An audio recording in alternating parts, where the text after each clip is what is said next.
தான் கொண்டு போனான் என்று வருத்தமுற்று இத்திருமண கோலத்தை ஸ்ரீவில்லிபுத்தூரிலும் காட்டியருள வேண்டும் என்று அந்த அரங்கனிடம் வேண்டினார்.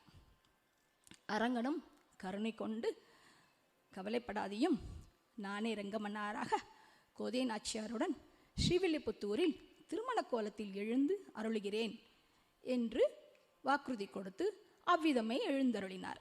இதனால்தான் வேதபிரான் பட்டர் கோவிந்தன் வாழும் ஊர் என்று பாடினார். இத்திருத்தலத்தில் மட்டுமே பெருமாளுக்கு வலதுபுறம் ஆண்டாளும் இடதுபுறம் கருடாழ்வாரும் ஒரே பீடத்தில் காட்சி தருவது வேறெங்குமே காண முடியாத ஒரு அதிசயம். அப்பேர் பெற்ற ஸ்தலம் ஸ்ரீவில்லிபுத்தூர். அடுத்ததாக, தமிழ்நாடு அரசு முத்திரையில் இடம்பெற்றிருக்கும் ராஜகோபுரம், சம்சய விமானம் என்று பெரிய தங்க விமானம் உள்ள ஊர் ஸ்ரீவில்லிபுத்தூர். இதையே வேதபிரான் பட்டர் ஜோதிமணி மாடம் தோன்றும் ஊர் என்று பாடினார். மேலும் நீதிநெறி தவறாமல் தர்ம சிந்தனை உள்ள மனிதர்கள் வாழ்வதால் நீதியால் நல்ல பத்தர் வாழும் ஊர் என்று ஆயிற்று. மற்றும் பெரியாழ்வார், ஆண்டாள் என இரு தந்தை மற்றும் மகளால் மங்களாசாசனம் செய்யப்பட்டு திவ்ய பிரபந்த பாசனங்களையும் வேதமனைத்துக்கும் வித்தான திருப்பாவையும் ஓதும் ஊர் இந்த திவ்ய தேசம். ஆயர்பாடியில் கண்ணனையே தங்கள் பதியாக அடைய கோபிகைகள் யமுனை நதிக்கரையில் அதிகாலை நீராடி காத்தியாயினி தேவியை வேண்டி விரதம் இருந்ததை பற்றி அறிந்து கொண்டு ஆண்டாள் தன்னையே ஒரு இடைச்சிறுமியாகவும் அங்குள்ள பெண்களையே இடைப்பெண்களாகவும் தான் வாழும் ஸ்ரீவில்லிபுத்தூரையே ஆயர்பாடியாகவும் ஸ்ரீ வடபெருங்கோவிலையே நந்தகோபரின் திருமாளிகையாகவும் மேலும் காலநேமி என்ற அசுரனை அழித்த எம்பெருமானின் ஸ்ரீசக்கரத்தை தூய்மைப்படுத்த கங்கா, யமுனா, சரஸ்வதி ஆகிய 3 புண்ணிய நதிகளும் தங்களுடைய தீர்த்தத்தை இந்த ஸ்ரீவில்லிபுத்தூரில் உள்ள குளத்தில் சொரிந்து அதனால் அக்குளத்திற்கு திருமுக்குளம் என்ற பெயர் ஏற்பட அந்த புண்ணிய குளத்தையே யமுனை நதியாகவும் மற்றும் அவ்வூரில் எழுந்தருளியுள்ள வடபத்திர சாயியே கிருஷ்ணனாகவும் பாவித்து மாதங்களில் நான் மார்கழி என்ற கீதாச்சாரியனின் கூற்றுக்கிணங்க பாவை நோன்பிருந்து 30 பாசுரங்களால் திருப்பாவையை நமக்கு அருளி செய்தாள். வராகமூர்த்தியின் உபதேசப்படி திருப்பாவை முதல் 10 பாசுரங்கள் பகவானின் பேர்பாடு என்றும், இரண்டாவது 10 பாசுரங்கள் பகவானின் திருவடிகளில் புஷ்பங்களை சமர்ப்பித்து அர்ச்சனை பண்ண வேண்டும் என்றும், மூன்றாவது 10 பாசுரங்கள் பகவானின் திருவடிகளில் ஆத்ம சமர்ப்பணம் பண்ண வேண்டும் என்றும் வலியுறுத்துகிறது. கலியுகத்தில் எல்லா பாதகங்களையும் தீர்க்கும் பரமனடி காட்டும் வேதம் அனைத்துக்கும் வித்தாகும் கோதை தமிழ் 5 ஆகிய இந்த திருப்பாவையை அறியாத மானிடரை இந்த பூமி சுமப்பது வம்பு, அதாவது பாரம் என்று வலியுறுத்துகிறார் வேதபிரான் பட்டர். அப்பேற்பட்ட பாடலை வேதபிரான் பட்டர் அருளிய கோதை பிறந்த ஊர், கோவிந்தன் வாழும் ஊர், ஜோதிமடி மாடம் தோன்றும் ஊர், நீதியால் நல்லப்பத்தர் வாழும் ஊர், நான்மறைகள் ஓதும் ஊர், வில்லிபுத்தூர் வேதக்கோணர் பாதகங்கள் தீர்க்கும் பரமனடி காட்டும் வேதம் அனைத்துக்கும் வித்தாகும் கோதை தமிழ் 5 அறியாத மானிடரை இவ்வையம் சுமப்பது வம்பு என்ற இந்த அற்புதமான பாடலை இப்பொழுது அபிநயமாக நமது சாந்தாராம் கிருஷ்ணமூர்த்தி மாமி அவர்கள் காட்ட, கமலாராமமூர்த்தி மாமி அவர்கள் பாட, மூர்த்தி மாமா அவர்கள் புல்லாங்குழல் இசைக்க நாம் இப்பொழுது அனுபவிக்க இருக்கிறோம்.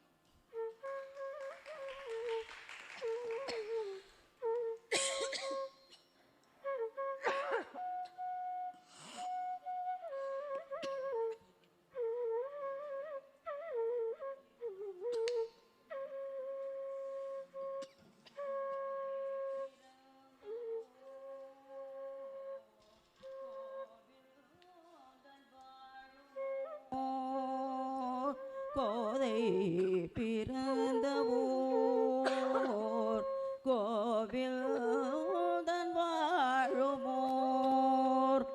ஜோதிமணி மாடம் தோன்றுமோர் நீதியால் நல்ல பக்தர் வாழுமோர் ஜோதியால் மணி மாடம் தோன்றுமோர் நீதியால்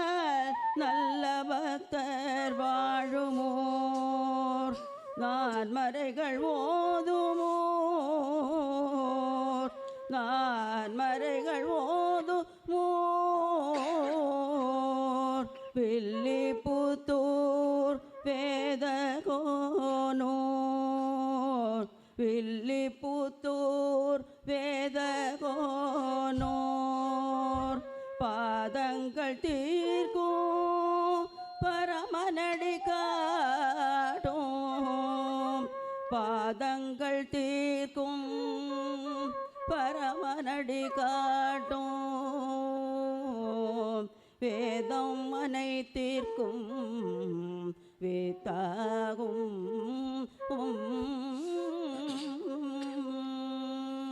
வேதம் அனைத்திற்கும் வித்தாகும் கோதை தமிழ் ஐந்தைந்தும் ஐந்தும் அறியாத மானிடரை கோதை தமிழ் ஐந்தைந்தும் ஐந்தும் அறியாத மானிடரை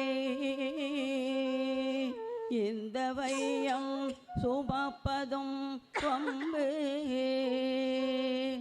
இந்த வையம் சுமப்பதும் வம்பு இந்த வையம் சுமப்பதும் வம்பு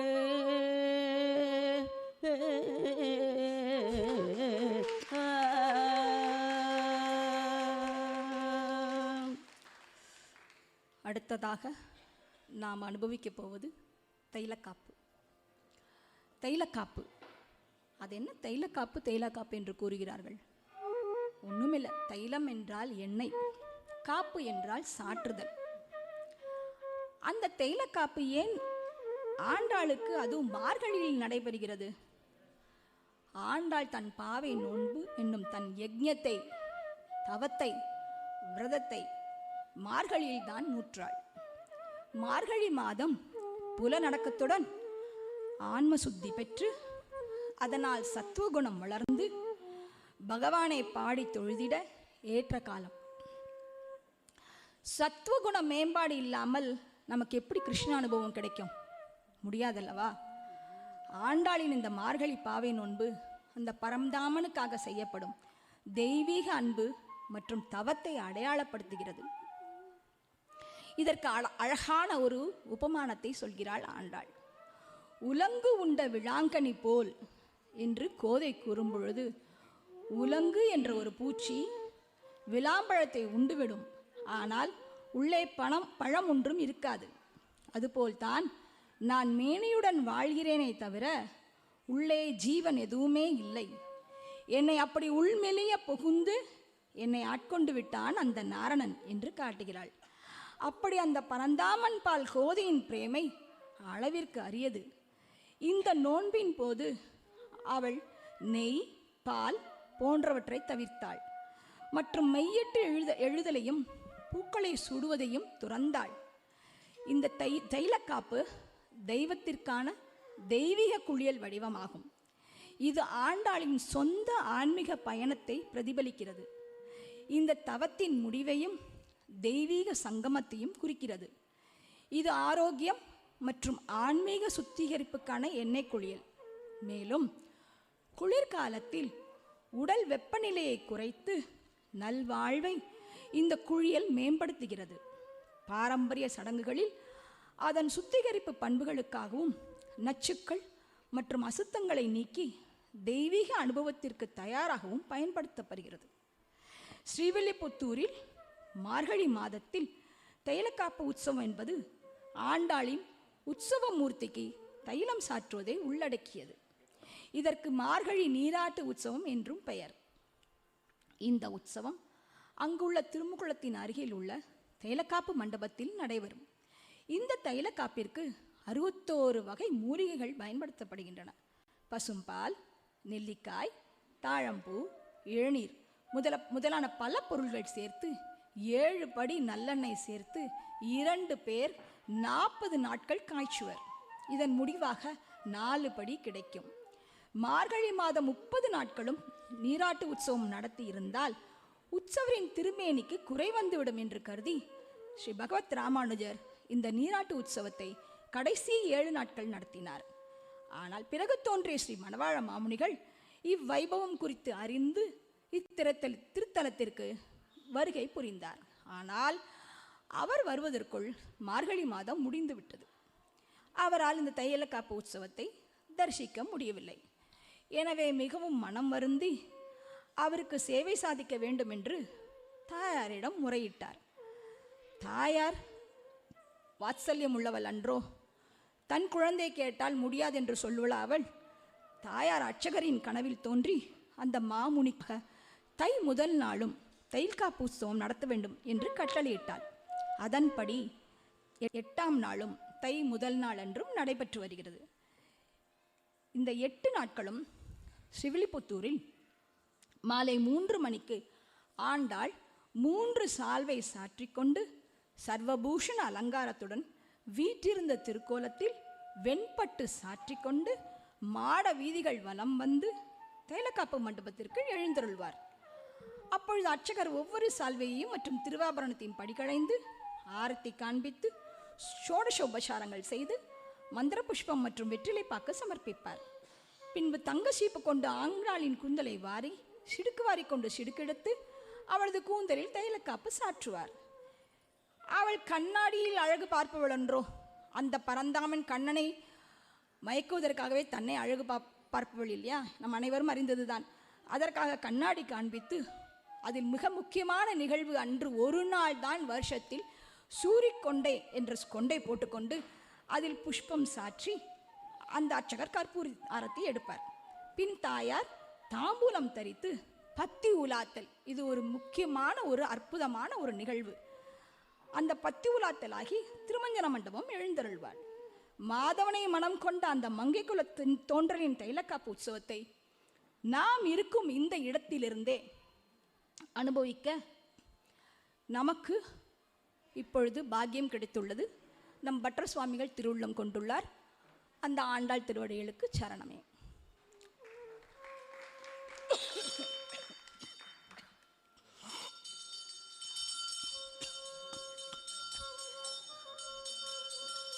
தென் புதுவை திருமகளுக்கு தைலக்காப்பு உற்சவம் நடைபெறுகிறது.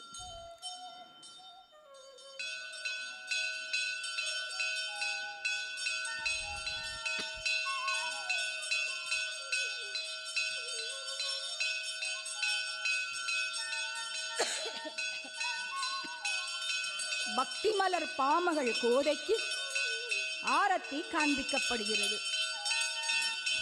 போர்வைக்குள் புதுமலராய் சிரிக்கும் நம் கோதையை, சர்வலங்கார பூஷணியை இந்த ஆரத்தியில் கண்குளிர ரசிப்போம்.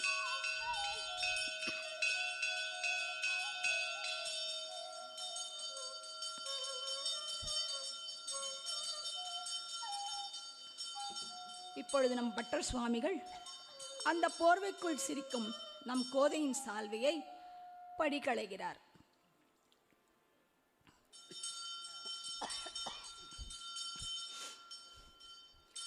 எவ்வளவு அற்புதமாக, மிகவும் பாந்தமாக, தன் குழந்தைக்கு எவ்வளவு மெதுவாக அந்த சால்வையை எடுப்பாரோ, அதே போல தன்னையே பெரியாழ்வாராக பாவித்து நமது பட்டர் சுவாமிகள் அந்த சால்வையை மிகவும் நேர்த்தியாக ஆண்டாளின் மேனியிலிருந்து படிக்களைகிறார்.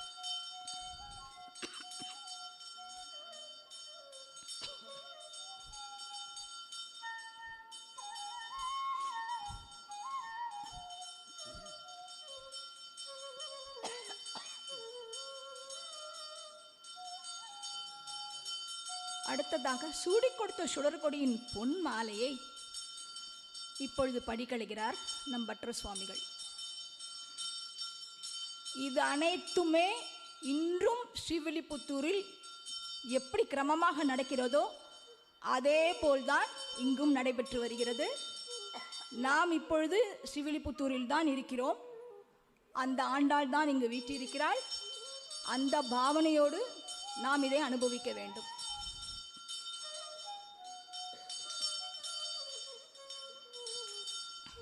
இப்பொழுது அவருக்கு தாகசாந்தி கொடுக்கிறார்.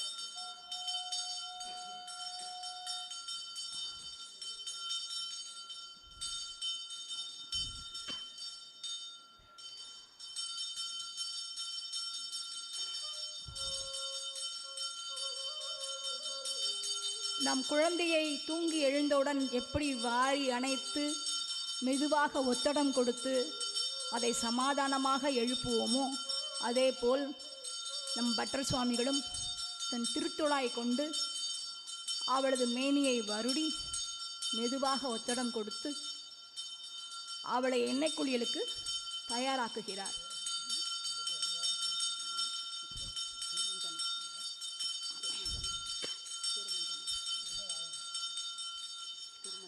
சூடி கொடுத்த சுடற்கொடியின் இந்த மேனியை நாம் இப்பொழுது தரிசிக்கிறோம்.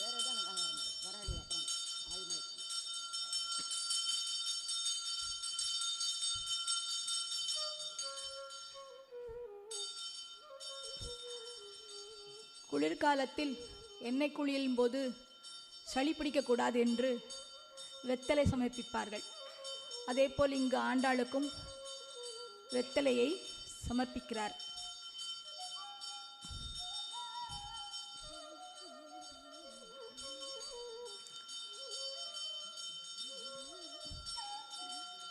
வெத்தலை சமர்ப்பித்தவுடன் சிறிது தீர்த்தத்தையும் அவளுக்கு அருளுகிறார். இப்பொழுது இரண்டாவது சால்வையை அந்த புது மலரிடன் மேனியிலிருந்து சாந்தமாக மெதுவாக மிருதுவாக படிக்களைகிறார் நம் பட்டர் சுவாமிகள்.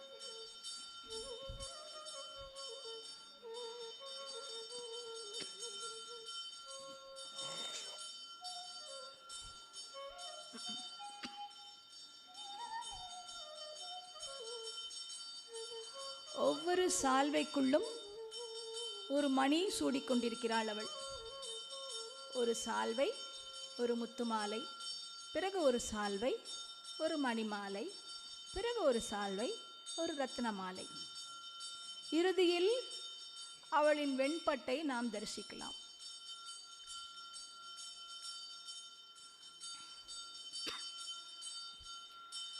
ஸ்ரீவில்லிபுத்தூரின் பொன்மா மகளுக்கு இப்பொழுது தைலக்காப்பு உற்சவம் நடைபெற்று கொண்டிருக்கிறது.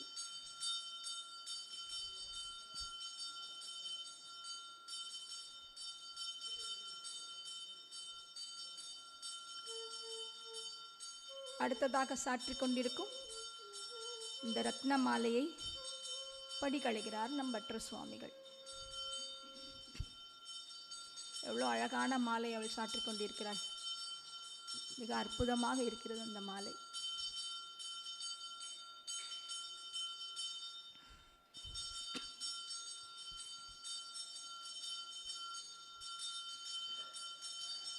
மறுபடியும் திருத்துழாய் கொண்டு அவளது திருமேனியை அவளுக்கு வலிக்காமல் இருக்க வேண்டும், எந்தவித கஷ்டமும் ஏற்படாமல் இருக்க வேண்டும் என்று அற்புதமாக வருடி கொடுக்கிறார் நம் பட்டர் சுவாமிகள்.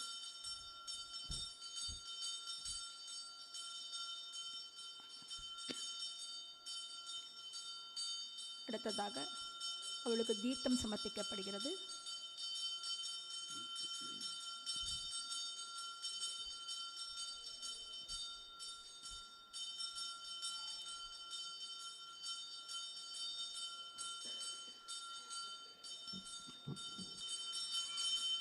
திருவுக்கும் திருவான தேவியின் கூந்தலை, அதில் உள்ள ஆபரணங்களை மெதுவாக படிக்களைந்து அதை தைலக்காப்பிற்கு தயாராக அற்புதமாக சரி செய்கிறார் நம் சுவாமிகள்.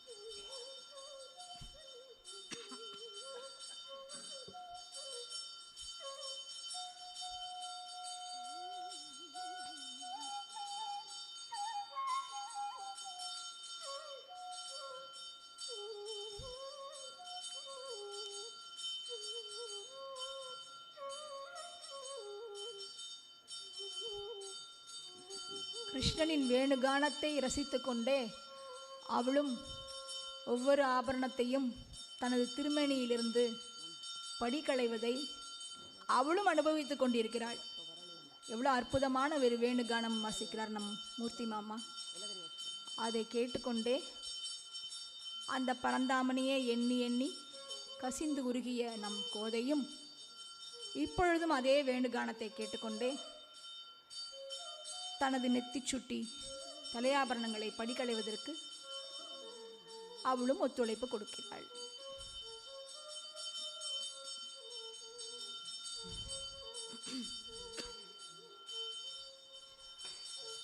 இப்பொழுது அவளது ஒரு கூந்தலை எண்ணெய் காப்பிற்கு தைல சாற்றுவதற்கு தயார் செய்கிறார் நம் சுவாமிகள்.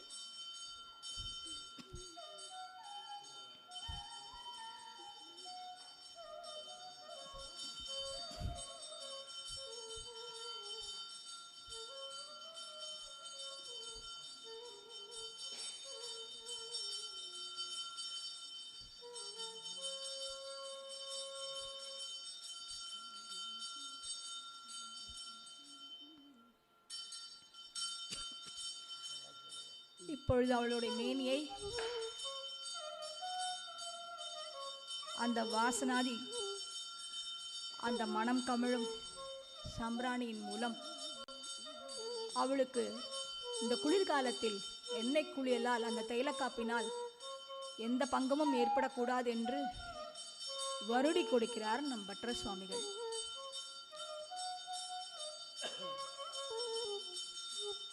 எவ்வளவு மெதுவாக அற்புதமாக அனுபவித்து அவளுக்கு அந்த வாசனை மேனியில் காண்பிக்கிறார்.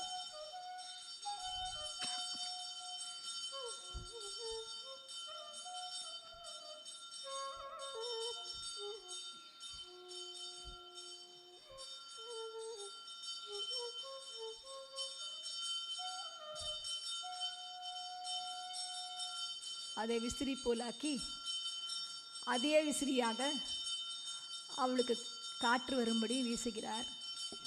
அந்த பேரழகி பெருமாட்டியும் அதை ரசித்தபடி ஒயிலாக அமர்ந்துள்ளாள். இது எவ்வளவு அருமையான ஒரு காட்சி, மிகவும் அற்புதமான ஒரு காட்சி.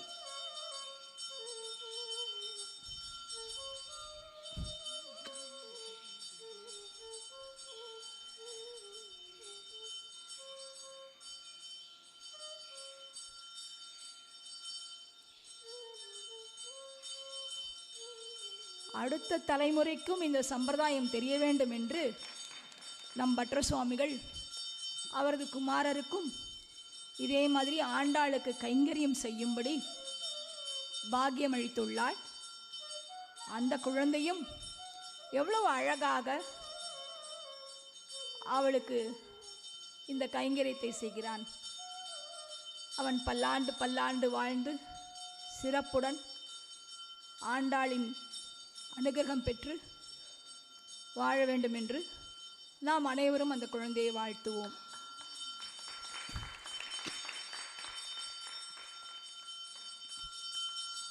இதுதான் ரொம்ப முக்கியம்.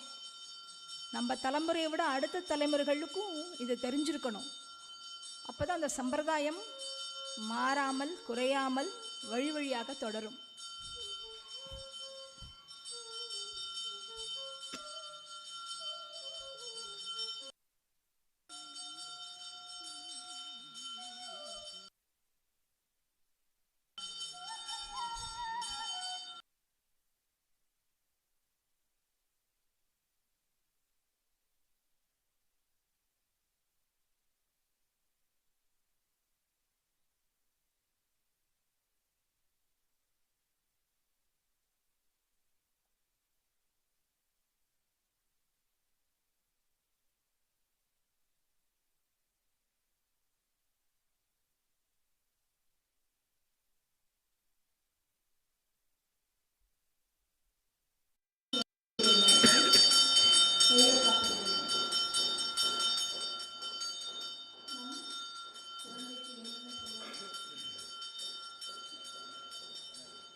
இருக்கிறார். அப்பப்போ அவருடைய கண்ணாடி அவருக்கு காமிக்கணும். இல்லைன்னா அவருக்கு ரொம்ப முறையாயிடும். நம்ம எப்படி இருக்கோமோ, நமக்கு இவன் சரியா பண்றாளோ அப்படின்னு ஒரு சந்தேகம் வருமா அவருக்கு. சின்ன குழந்தை தானே அவன், 5 வயசு குழந்தை தானே அவன், அது இருக்கத்தானே தெரியும். அதனால அவருக்கு இப்போ கண்ணாடி காமிச்சிட்டு அவருக்கு சோஷோபசாரங்கள் நடைபெறுகிறது. ஒருவன் கண்ணாடி தன் அழகை ரசித்துக் கொண்டே மற்ற சுவாமிகளை ரசித்துக் கொள்ளும் சோஷோபசாரங்களை அவர் இருக்கிறார். இப்பொழுது அவர் பல்துலக்கப்படுகிறார். எவ்வளவு அருமையாக ஒரு டூத் பிரஷ் அவருக்கு. நாம் மட்டும்தான் நம்ம குழந்தைங்க பரிசு சொல்ல முடியும். அவங்களும் நம்மளோட குழந்தை தானே, நம்ம ஆட்டு குழந்தை தானே. அவருக்கு பல் துடைக்கிறார்.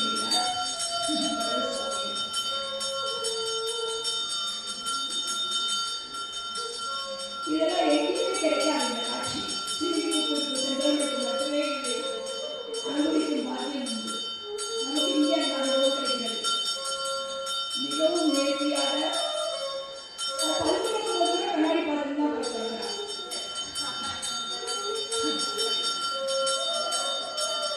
சரியா துடைக்க விடுகிறாரா, நன்றாக துடைக்கிறாரா, தனக்கு வலிக்கிறதா இல்லையா என்று அவளுக்கு ஒரு சந்தேகமாம்.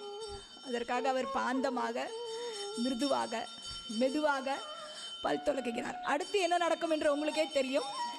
பல் துடைக்கியவுடன் அடுத்த விஷயம் நடக்கும். அதை நான் இப்போ சொல்ல முடியாது. அது இப்போ நடக்கிறது. அந்த வாயில் உள்ள அசுத்தங்களை எல்லாம் நீக்குகிறார்.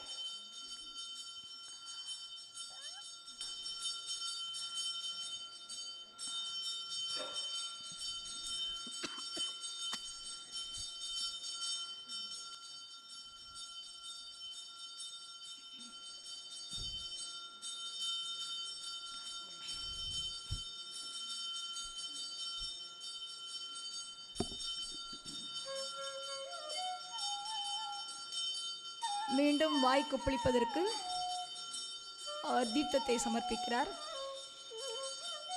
அவர் எவ்வளோ அழகாக வாய் கொப்பளிக்கிறார் பாருங்கள். நம்ம குழந்தைக்கு கூட நம்ம இப்படி பண்ணுவோமான்னு தெரியாது. ஆனால் அவளுக்கு நடக்கிறது இங்கே ரொம்ப அற்புதமாக அனுபவித்து அவளும் வாய் கொப்பளிக்கிறாள்.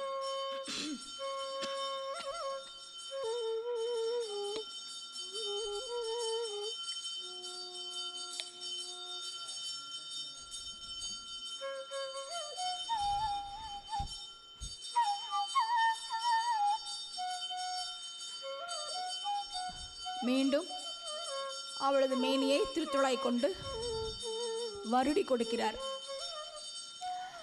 மேலும் மேலும் அதற்கு ஒத்தடம் கொடுக்கிறார். வலிக்கக்கூடாதான், கொஞ்சம் கூட அவளுக்கு வலிக்கக்கூடாது, கொஞ்சம் கூட அவள் சிணுங்கக்கூடாது. அவள் சந்தோஷமாக அந்த தைல காப்பை அவள் சாத்திக்கணும் அப்படின்றதுல ரொம்பவும் கருத்தாக பட்டர் சுவாமிகள் சமர்ப்பிக்கிறார். அவள் முகத்தை பார்த்தாலே தெரியும். கண்ணாடியில் அவள் பார்க்கிறாள், நாம் அவளை பார்க்கிறோம் இல்லையா? கொஞ்சம் கூட ஒரு சிணுக்கமே இல்லை. எவ்வளோ சந்தோஷமாக அவர் சொல்லக்கூடிய உபச்சாரங்களை சிரித்த முகத்துடன் அவளும் அனுபவிக்கிறாள். அந்த முக அழகை பாருங்கோ, அந்த முக பாவனையை பாருங்கோ. ஒவ்வொரு தரையும் அந்த பாவனை மாறிண்டே இருக்கும். நீங்கள் நல்லா கவனிச்சேன்னா நமக்கு இது நன்னாவே தெரியும். அவள்கிட்டயே மூழ்கி கவனிக்கணும் நம்ம. இப்பொழுது அவளுடைய மூக்குத்தி இருக்கு இல்லையா, அந்த மூக்குத்தியை ரொம்பவும் பாந்தமாக, ஏன்னா மூக்குத்தி கழட்டுறதுன்றது கொஞ்சம் கஷ்டமான காரியம். அந்த காலத்துலலாம் சின்ன குழந்தைக்கே மூக்குத்திடுவா. ஸோ அந்த மூக்குத்தியை மிகவும் மிருதுவாக, அவளுக்கு வலிக்கக்கூடாது, ஆண் கூட சொல்லக்கூடாது, அப்படி மெதுவாக எடுக்கிறார். தைலம் சாத்துவதற்கு மூக்குத்தி இருக்கக்கூடாது இல்லையா, அந்த தைலம் இறங்கிவிடும் என்று சொல்வார்கள் அந்த காலத்தில். அதனால்தான் அந்த மூக்குத்தியை மிகவும் மிருதுவாக அவர் படிகளைகிறார்.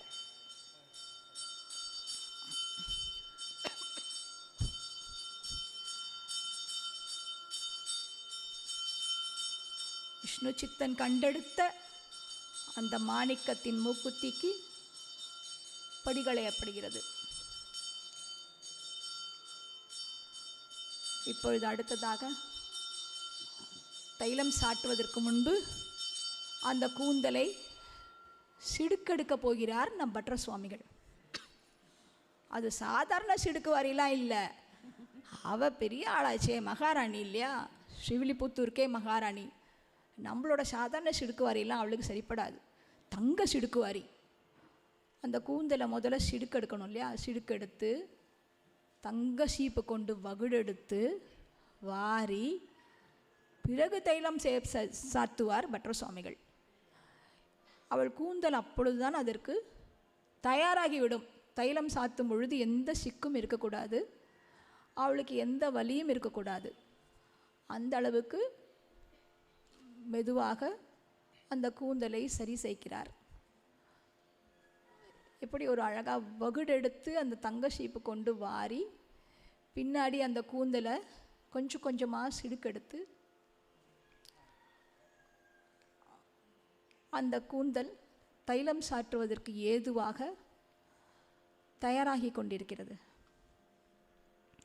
வெண்பட்டு அணிந்த கோதைக்கு அந்த வாசனரும் குழலில் தைலம் சாற்றுவதற்கு கொஞ்சம் கொஞ்சமாக குழல் முழுவதும் தடவி வருடி ஒத்தடம் கொடுக்கிறார் நம் பட்ற சுவாமிகள். பேசும் தெய்வத்தின் கேசத்தை வகுடெடுத்து வாரி மெதுவாக அவளுக்கு கொஞ்சம் கூட வலிக்காமல் இருப்பதற்காக, அதுவும் கண்ணாடியில் அழகு பார்த்துட்டு தான் பண்ணணும்னு அவளுடைய ஆதங்கத்துக்காக அதையும் காமித்து கொண்டே அவள் அனுபவித்து எவ்வளோ அழகாக அவள் காமிக்கிறா. நம்ம கூட இப்படிலாம் நம்ம குழந்தைக்கு பண்ணுவோமான்னு தெரியாது. அவளுக்கு கொஞ்சம் கூட வலிக்காமல் எவ்வளோ பாந்தமாக, அவர் பெரியாழ்வாராகவே ஆகிவிட்டார், அவருடைய குழந்தை கோதை இல்லையா. ஸோ அதே மாதிரி நம் பற்றும் வீட்டிற்கும் ஆண்டாளை தன்னுடைய மகளாகவே நினைத்து அவளுக்கு இந்த கூந்தலில் தைலம் சாற்றுவதற்கு ஏதுவாக தயார் செய்கிறார். பெண் குழந்தை இல்லை என்ற குறையே அவருக்கு கிடையாது, இரண்டுமே அவருக்கு ஆண் பிள்ளைகள் தான். ஆனால் அவளுக்கு தான் இருக்கவே இருக்காளே, கோதை இருக்காளே. ஒவ்வொருத்தரையும் அலங்காரம் பண்ணும்போதெல்லாம் போன தரமும் அதே மாதிரி திருவாவரணம் சாற்றி அழகு பார்த்தார். அதே போல் இப்பொழுதும் அந்த கூந்தலில் தைலம் சாற்றுவதற்கு தயார் செய்கிறார்.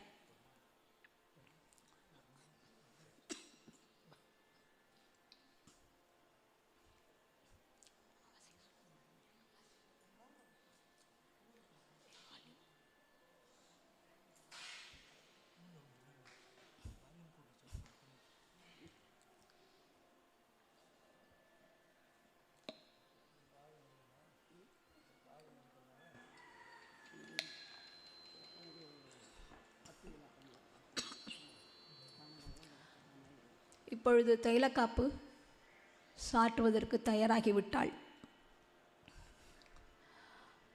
இதே போல பல வகை மூலிகைகளால் தயார் செய்த தைலத்தை கூந்தல் முழுவதும் வருடி தடவி அந்த தைலத்தை அவளுடைய கூந்தலில் சாற்றுகிறார் நம் பட்ற சுவாமிகள்.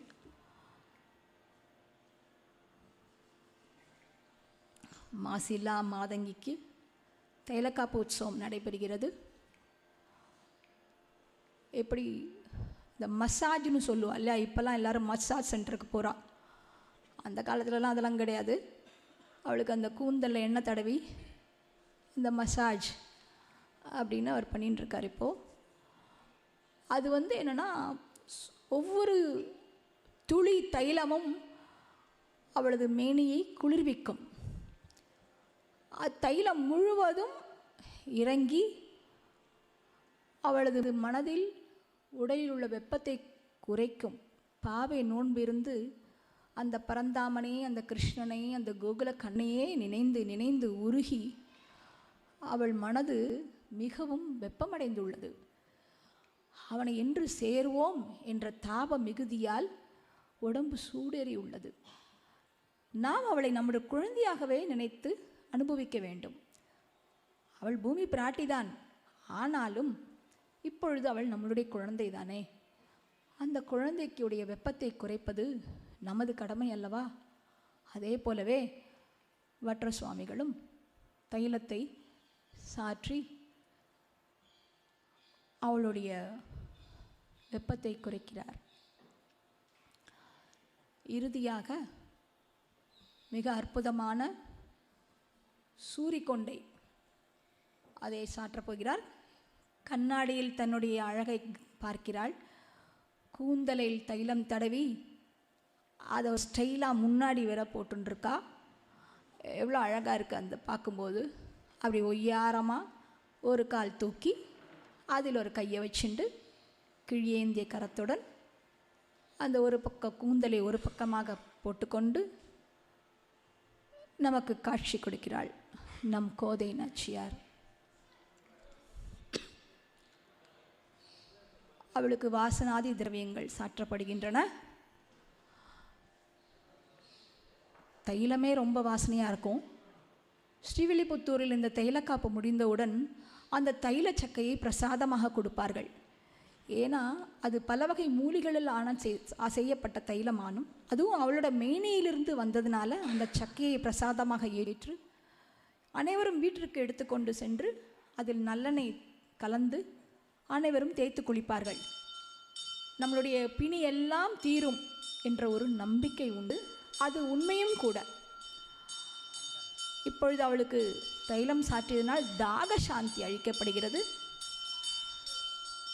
அந்த கோமளத்திற்கு வாசனை புகை காமிக்கப்படுகிறது. அவளுக்கு எண்ணெய் தைலம் சேர்த்ததினால் இந்த குளிர்காலத்தில் அவளுக்கு ஜலதோஷம் பிடிக்கக்கூடாது என்று இந்த மாதிரி உபச்சாரங்கள் எல்லாம் செய்கிறார்கள்.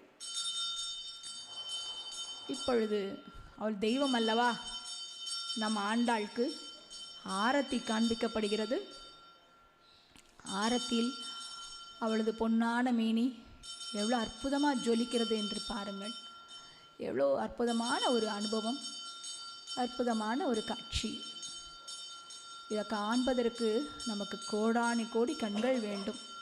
நம்ம ஜென்மத்தில் இது பெரிய பாக்கியம் பெற்றோம், இந்த மாதிரி ஒரு தரிசனம் கிடைப்பதற்கு.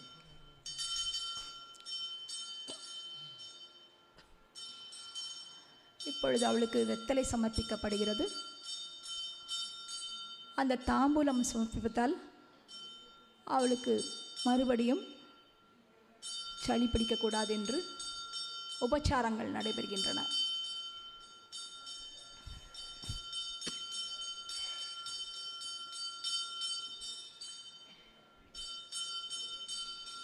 இப்பொழுது அவள் குழல் சாய சூரிக்கொண்டை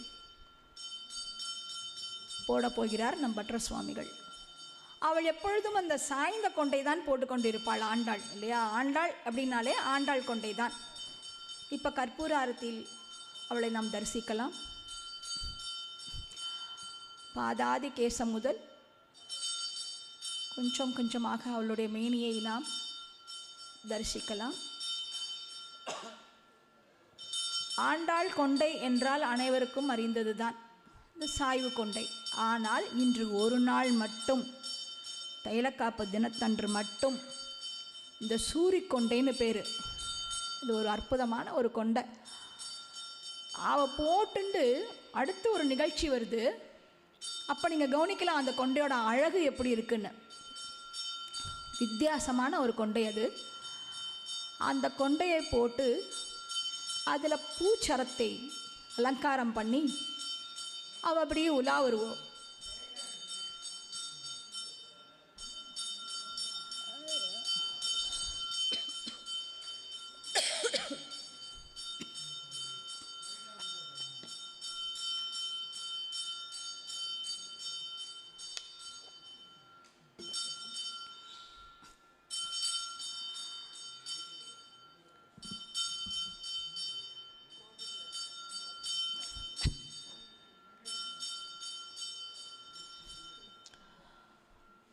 மிகவும் நேர்த்தியாக அவளுக்கு கொண்டே சாற்றுகிறார் நம்பற்ற சுவாமிகள்.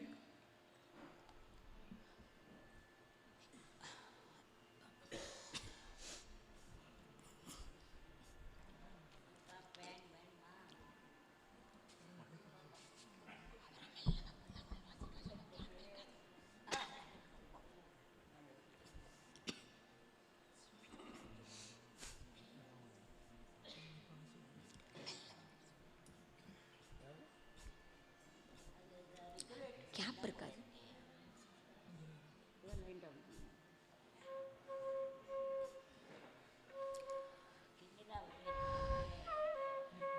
எவ்வளவு அற்புதமான அந்த வேணுகானத்தை கேட்டுக்கொண்டே அவள் இந்த சூரிக்கொண்டையை போட்டுக்கொண்டிருக்கிறாள்.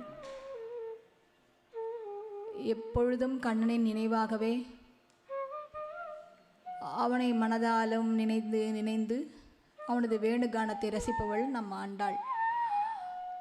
அதை ரசித்து கொண்டே அந்த சூரிக்கொண்டையில் மலர்களை சாற்றிக்கொள்கிறாள் நம் கோதை நாச்சியார்.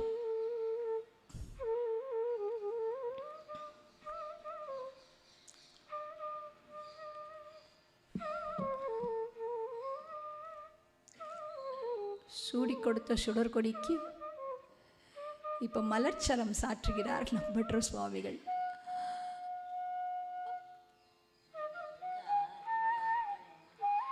அழகாக அந்த கூந்தலில் கொண்டை போட்டு விதவிதமான மலர்களால் அதை அலங்காரம் செய்து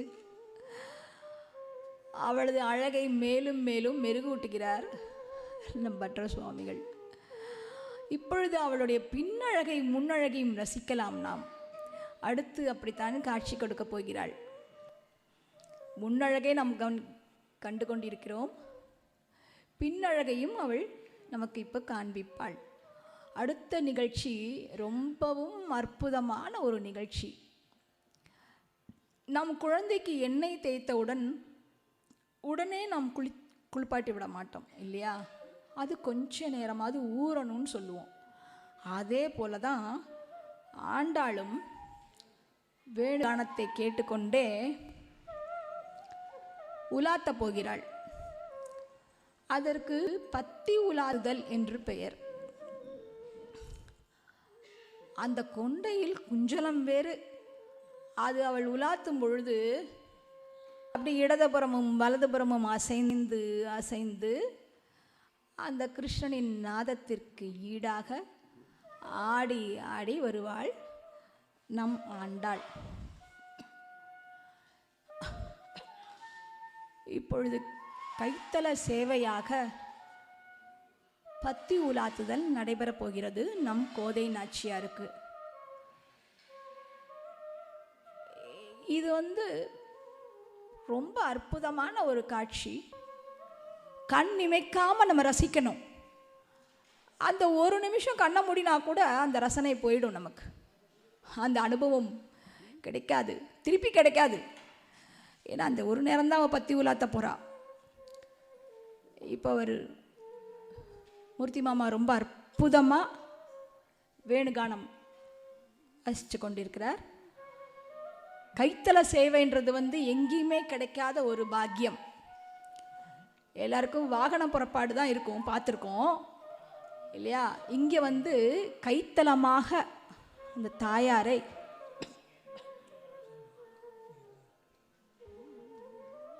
அவர் சேவை சாதிப்பதற்காக நம்பற்ற சுவாமிகள் திருவுள்ளம் கொண்டுள்ளார்.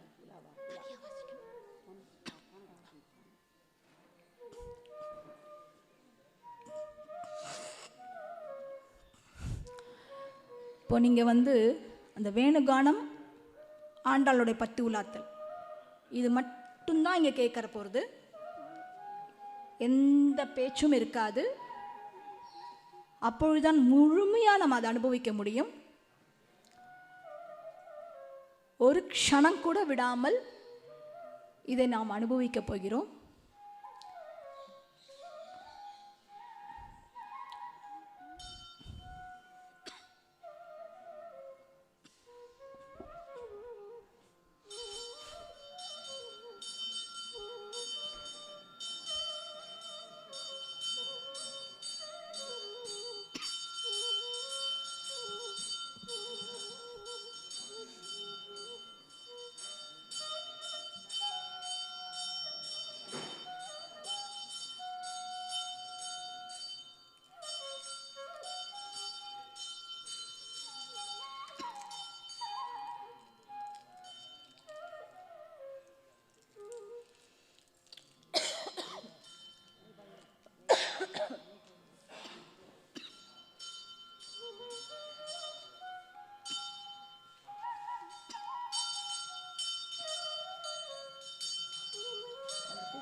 இப்பொழுது பத்தி உலார்த்திவிட்டு அடுத்ததாக நீராடல் உற்சவத்திற்கு திருமஞ்சன மண்டபத்திற்கு ஏழுவாள்.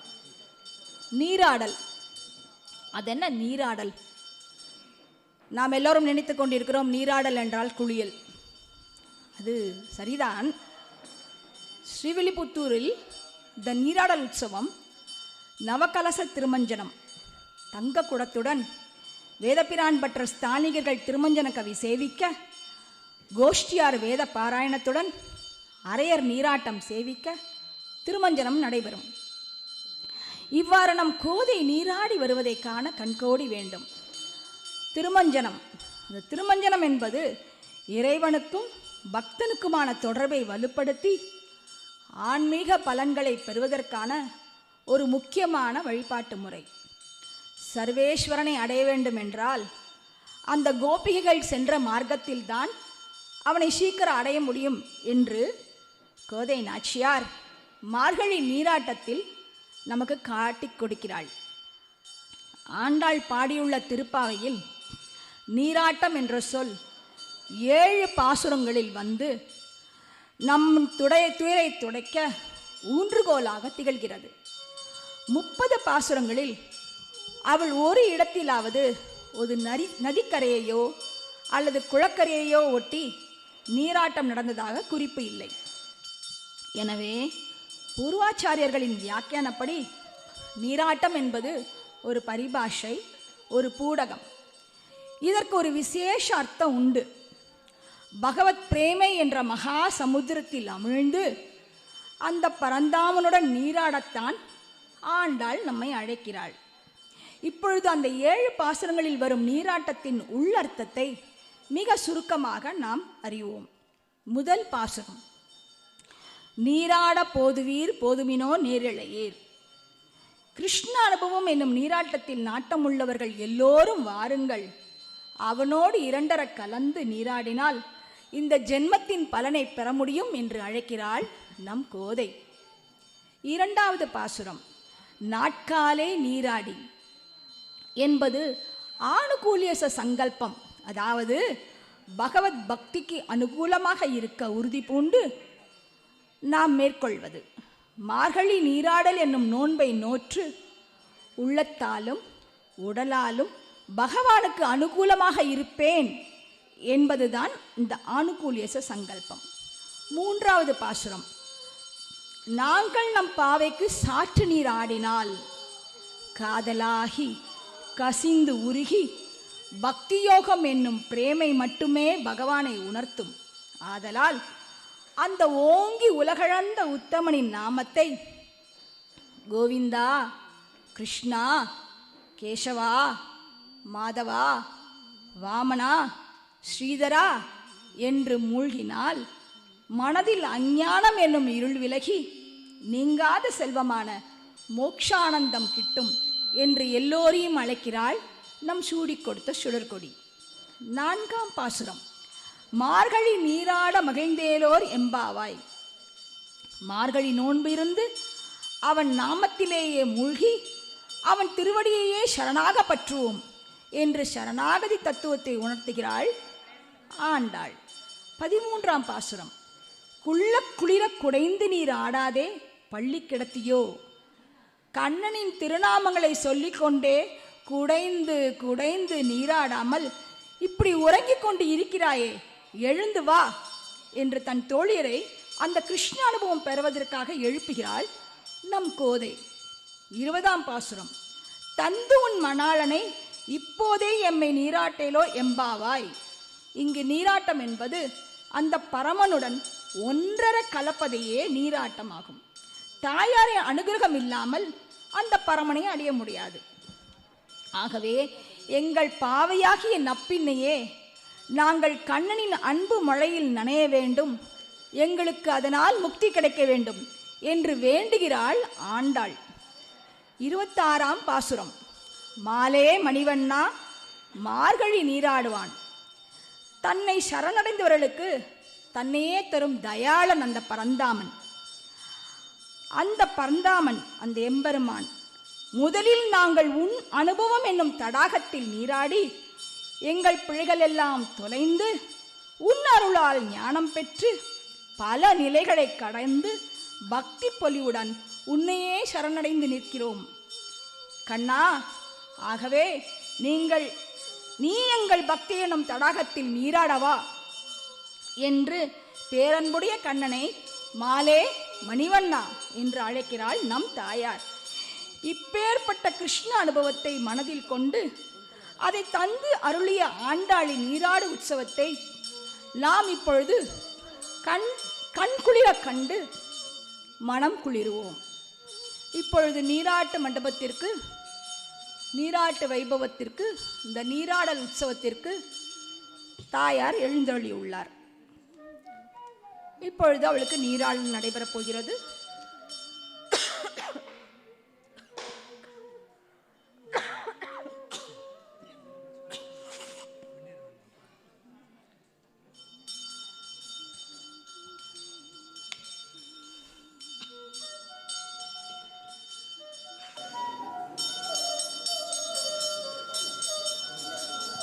வன்புதுவை நகர் கோதையே நீராட வாராய், தித்திக்கும் தேனமுதே நீராட வாராய், திருவாழை பூரத்து ஜெகத்துரித்தவளே நீராட வாராய், சூடி கொடுத்த சுடர்கொடியே நீராட வாராய், பாமாலை சூட்டிய பைங்கிழியே நீராட வாராய், மண்ணித்த மன்னவளே நீராட வாராய், கண்ணனின் காதலியே நீராட வாராய், அரங்கனின் அரவணைப்பே நீராட வாராய், பட்டபிரான் கோதை நாச்சியாரே நீராட வாராய், சுந்தரத்தோள் உடையானின் காதலியே நீராட வாராய், அரங்கனவர் அப்பனின் அருள்கிழியே நீராட வாராய், சந்தலங்கார பூஷணியே நீராட வாராய், வில்லிபுத்தூர் மகாராணியே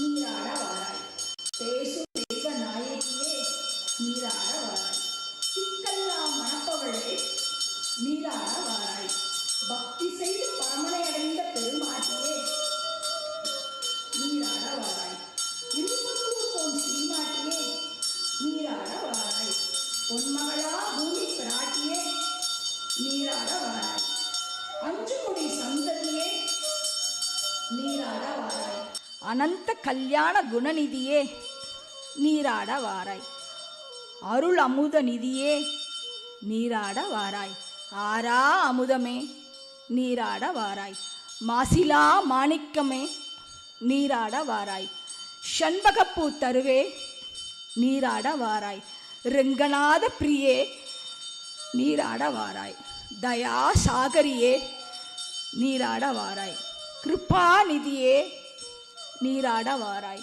செல்வத்துக்கு அரசியே நீராட வாராய், செந்தமிழ் செல்வியே நீராட வாராய், நாயகனையே நினைந்துருகும் நாயகியே நீராட வாராய், பிரேமரச அனுபவம் தந்தவளே நீராட வாராய், சரணாகதி தத்துவம் முறைத்த குருவே நீராட வாராய், நீலமேக சியாமளனின் நீலா தேவியே நீராட வாராய், அஞ்சனவண்ணனின் அருந்தவ நாயகியே நீராட வாராய், கற்பனை கெட்டாத கற்பக கொடியே நீராட வாராய், சிங்காரவல்லி தாயே நீராட வாராய், ஞான பூங்கோதையே நீராட வாராய், பக்தத்தம் திலக நாயகியே நீராட வாராய், பிறவிப்பினை தீர்ப்பவளே நீராட வாராய், வையகம் வாழ்விப்பவளே நீராட வாராய், அஞ்ஞான இருளை நீக்கியவளே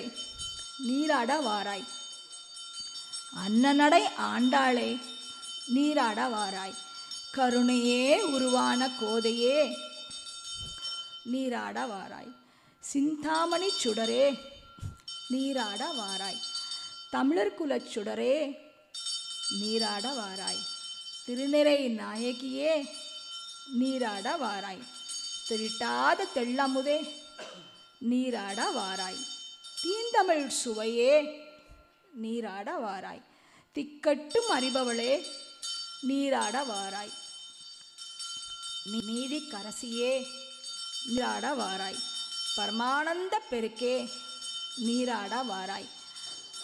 நற்கனியின் சுவையே நீராட வாராய். மழலை கிழியே நீராட வாராய். முழுஞான பெருக்கே நீராட வாராய். அபய பிரதாயினியே நீராட வாராய். சௌலபிய நாயகியே நீராட வாராய். திருவுடை நாயகியே நீராட வாராய். வராகமூர்த்தியின் பாரியையே நீராட வாராய். பரமனை அடைய வழிவகுத்த நெல்லிக்கனியே நீராட வாராய். பச்சை பசுங்கிழியே நீராட வாராய். வேங்கடவனின் நாயகியே நீராட வாராய். முகுந்தனின் மாணிக்கமே நீராட வாராய். முக்கணி சுவை தந்தவளே நீராட வாராய். கிழியேந்தி ரத்தாய் நீராட வாராய். கேட்டவர்க்கு வரமளிக்கும் வைரமே நீராட வாராய். பொன்னான மேனியளே மஞ்ச நீராட வாராய். புன்னகைக்கு அரசியே நீராட வாராய். மரகத பூங்கொடியே நீராட வாராய். கற்பகத் தருவே நீராட வாராய். அன்னையவள் புதுவி அவளே ஆயிரமாய் துளி சிதற நீர்த்துளை திவலைகளாய் உன் மேனியில் சிதற நீராட வாராய். தென்னவளின் திருவருளே நீராட வாராய். திருவரங்கத்து அமுதே நீராட வாராய். பன்னிசை பைங்கிழியே நீராட வாராய். திருமுக்குள நாயகியே நீராட வாராய். ரெங்கன் மனம் வென்றவளே நீராட வாராய். ஆழிமழை கண்ணனின் அமுத நாயகியே நீராட வாராய். 143 உரைத்தவளே நீராட வாராய். மறுவாரம் திருமல்லி வளர் நாடியே நீராட வாராய். திருப்பாவை 30 செப்பியவளே நீராட வாராய். விஷ்ணு சித்தன் மகள் பாவையே நீராட வாராய். மாதவனின் மாதரசியே நீராட வாராய். ரெங்கமன்னாரின் சித்தம் கவர் புவன சுந்தரியே நீராட வாராய். வரமழிக்கும் திவ்யமங்கள செல்வியே நீராட வாராய். நித்திய கல்யாணி ஆண்டாளே நீராட வாராய்.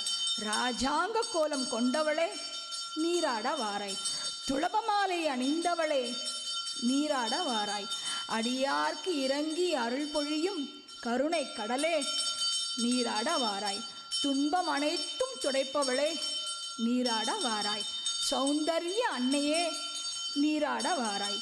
செங்கமல நாயகியே நீராட வாராய். சுட்டும் விழிச்சுடரே நீராட வாராய். கேட்டவரம் தரும் ஸ்ரீவரம் மங்கையே நீராட வாராய். பரிமளரங்கனை பாடியவளே நீராட வாராய். அரங்கனையே ஆண்ட ஆண்டாளே நீராட வாராய். கேசவனின் கோதை நாச்சியாரே நீராட வாராய். கண்டவர் வியக்கும் கார்குழலாய் நீராட வாராய். ஜகதோ தாரிணியே நீராட வாராய். விஷ்ணுவின் பிரியையே நீராட வாராய். சரணாகதி தத்துவத்தை உணர்த்தியவளே நீராட வாராய். பிறவிப்பினை தீர்ப்பவளே நீராட வாராய். ஹரிச்சந்தன மரத்தின் கற்பக கொடியே நீராட வாராய். அடியார் துயர் துடைப்பவளே நீராட வாராய். பகவத் விஷயங்களை பறைசாற்றியவளே நீராட வாராய். பூமி பிராட்டியே நீராட வாராய். தெய்வ திருமகளே நீராட வாராய். மறைபொருளை உரைத்தவளே நீராட வாராய். அம்மா பேசும் தெய்வமே, பூமி பிராட்டியே, கோதை நாச்சியாரே, ஆண்டாளே, சூடி கொடுத்த சுடற்கொடியே நீராட வாராய். என்ன ஒரு அற்புதமான ஒரு நீராட்டல் உற்சவம் நடைபெறுகிறது. நாம் இதை கண்குளிர ரசித்து கொண்டிருக்கிறோம். அவளுக்கு இப்பொழுது சோடசோபச்சாரங்கள் நடைபெறுகின்றன.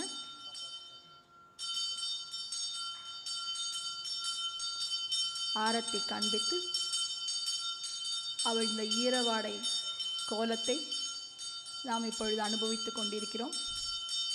அப்பொழுது அமர்ந்த திருக்கோலத்தில் இருந்தாள், இப்பொழுது நின்ற திருக்கோலத்தில் நின்று சேவை சாதிக்கிறாள் நம்ம கோதை.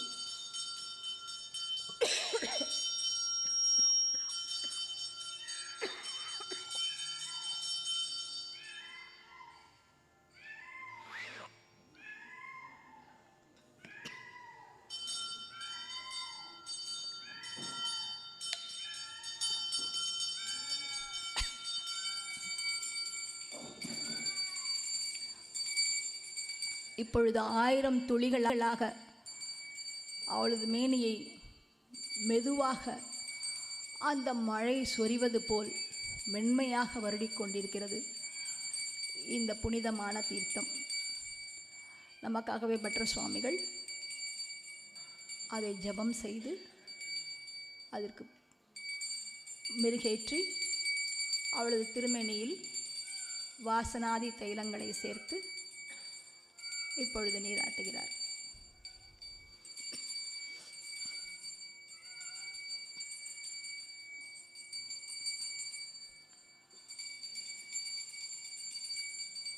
சந்தனத்தால் நீராடி நம் மனதை குளிர்விக்கிறாள் நம் கோதை. அவளது திருமேனியில் அந்த சந்தனம் மிக அழகாக அற்புதமாக மின்னுகிறது. நம் மனதும் உள்ளமும் குளிர்கிறது.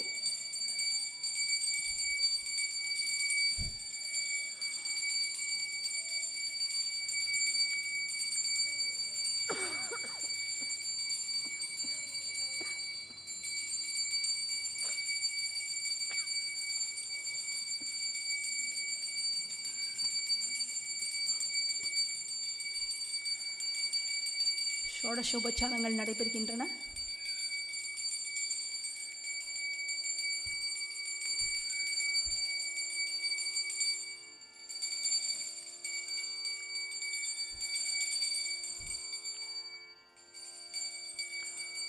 அம்மா கருணைக்கடலே,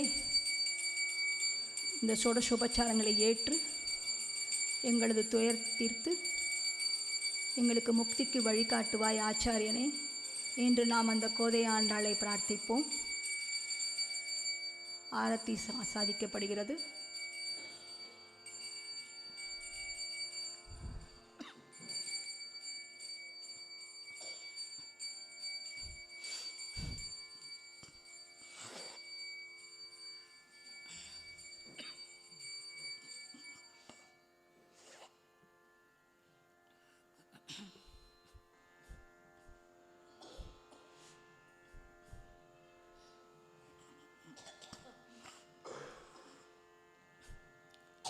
திருத்துளை கஸ்தூரி திலகமிட்டு நம்ம சொல்லுவோம்ல, கஸ்தூரி காஞ்சி பட்டுடுத்தி கஸ்தூரி பொட்டு வைத்து நீ நடந்து வர வேணும்னு சொல்லுவோம்ல, அந்த கஸ்தூரி திலகத்தை அவளது நெற்றியில் சாற்றுகிறார் நம் பட்டர் சுவாமிகள். அவளே கஸ்தூரி தான்.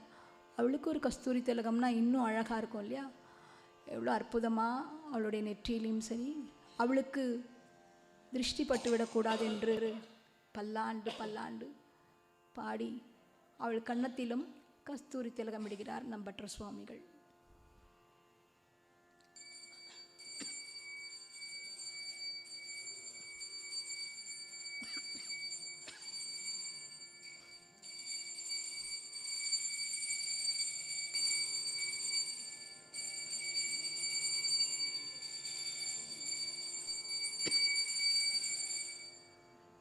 இப்பொழுது இந்த மகா ஆரத்தி, இதில் அந்த சந்தன மேனியலை நாம் தரிசிப்போம். இந்த ஜன்மம் கடை தேர்வதற்கு உண்டான மார்க்கத்தை காண்பித்தவளுக்கு நமக்கு அருள் புரிய வேண்டும் என்று வேண்டி இந்த உலகம் உய்ய மனிதர் குலம் வாழ பிரார்த்திப்போம். ஒவ்வொரு ஆரத்தியும் அவளது மேனி அழகை கண்டு அனுபவித்து நம் துயர் தீர்க்க அவளை வேண்டுவோம்.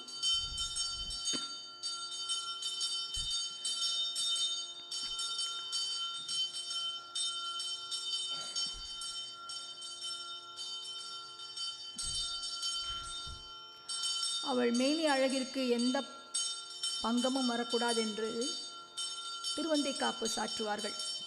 எல்லா கோவிலிலுமே இது நடைபெறும். அதனால் இப்பொழுது இங்கே அந்த வைபவம் நடைபெற்று வருகிறது. அடுத்ததாக இதற்கு பெயர் நீராஞ்சனம் என்று பெயர். நீராஞ்சனம் நம்பற்ற சுவாமிகள் இப்போ சாதிக்க போகிறாள். இது ரொம்ப விசேஷமான ஒரு ஆரத்தி. நம்ம எல்லோரும் அறிந்ததே, இந்த நீராஞ்சனம் என்பது எல்லா கோவில்களிலும் எல்லா பெருமாள் தாயாருக்கும் ஒரு நடைபெறும் உற்சவமாகும். அதே போல் இங்கும் அந்த நீராடல் முடிந்தவுடன் அவளுக்கும் நீராஞ்சனம் சமர்ப்பிக்கப் போகிறது. அந்த பரந்தாமனை அவள் எப்படி சென்றடைந்தாளோ, அந்த அரங்கனை எப்படி ஆட்கொண்டாளோ, அந்த ரங்கநாதருடன் எப்படி இணைந்தாளோ, அதே போல் நாமும் இந்த மாயையிலிருந்து விலகி நம் பிறவிப்பிணியை தீர்த்து அந்த ரங்கனுடன் அவன் திருவடிகளில் நாம் சரணடைய வேண்டுமென்று அவளிடம் பிரார்த்திப்போம், கெஞ்சுவோம், கதறுவோம். தயாசாகரி நிச்சயமாக கருணை காட்டுவாள். மிக அற்புதமாக அந்த நீராஞ்சனத்தை ஏற்றுக்கொள்கிறாள் நம் கோதை.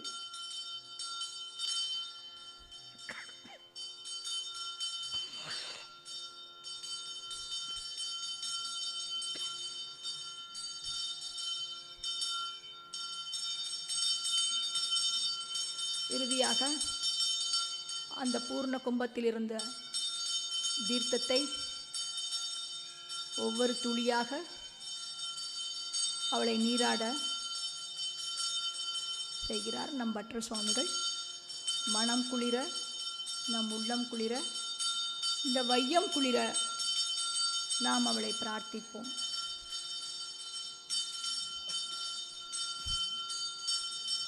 மார்கழியில் மழைதான் பெய்யும் என்பதில்லை.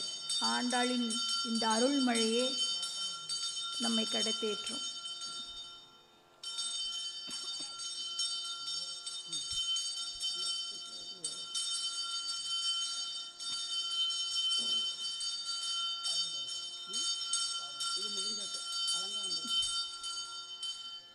இப்பொழுது நம் ஆரத்தியில் அந்த தாயாரை தரிசிக்கலாம். அனைவரும் வேண்டிக் கொள்வோம். இப்பொழுது அவள் நீராட்டல் முடிந்து அலங்கார பிரியையாக பவனி வரப்போகிறாள். அந்த இடைவேளையில் அவள் பாடிய 30 பாசுரங்களில் ஒரு முக்கியமான பாசுரத்தை நாம் இப்பொழுது எடுத்துக்கொண்டு முதலில் அந்த பாசுரத்தின் உள்ளர்த்தத்தையும் வெளியர்த்தத்தையும் உணர்ந்து கொண்டு பிறகு அதை அபிநயம் பிடிப்பதற்கு மாமி வரும்பொழுது அனுபவிப்போம். அந்த பாசுரம் ஆழிமழை கண்ணா என்ற பாசுரம்.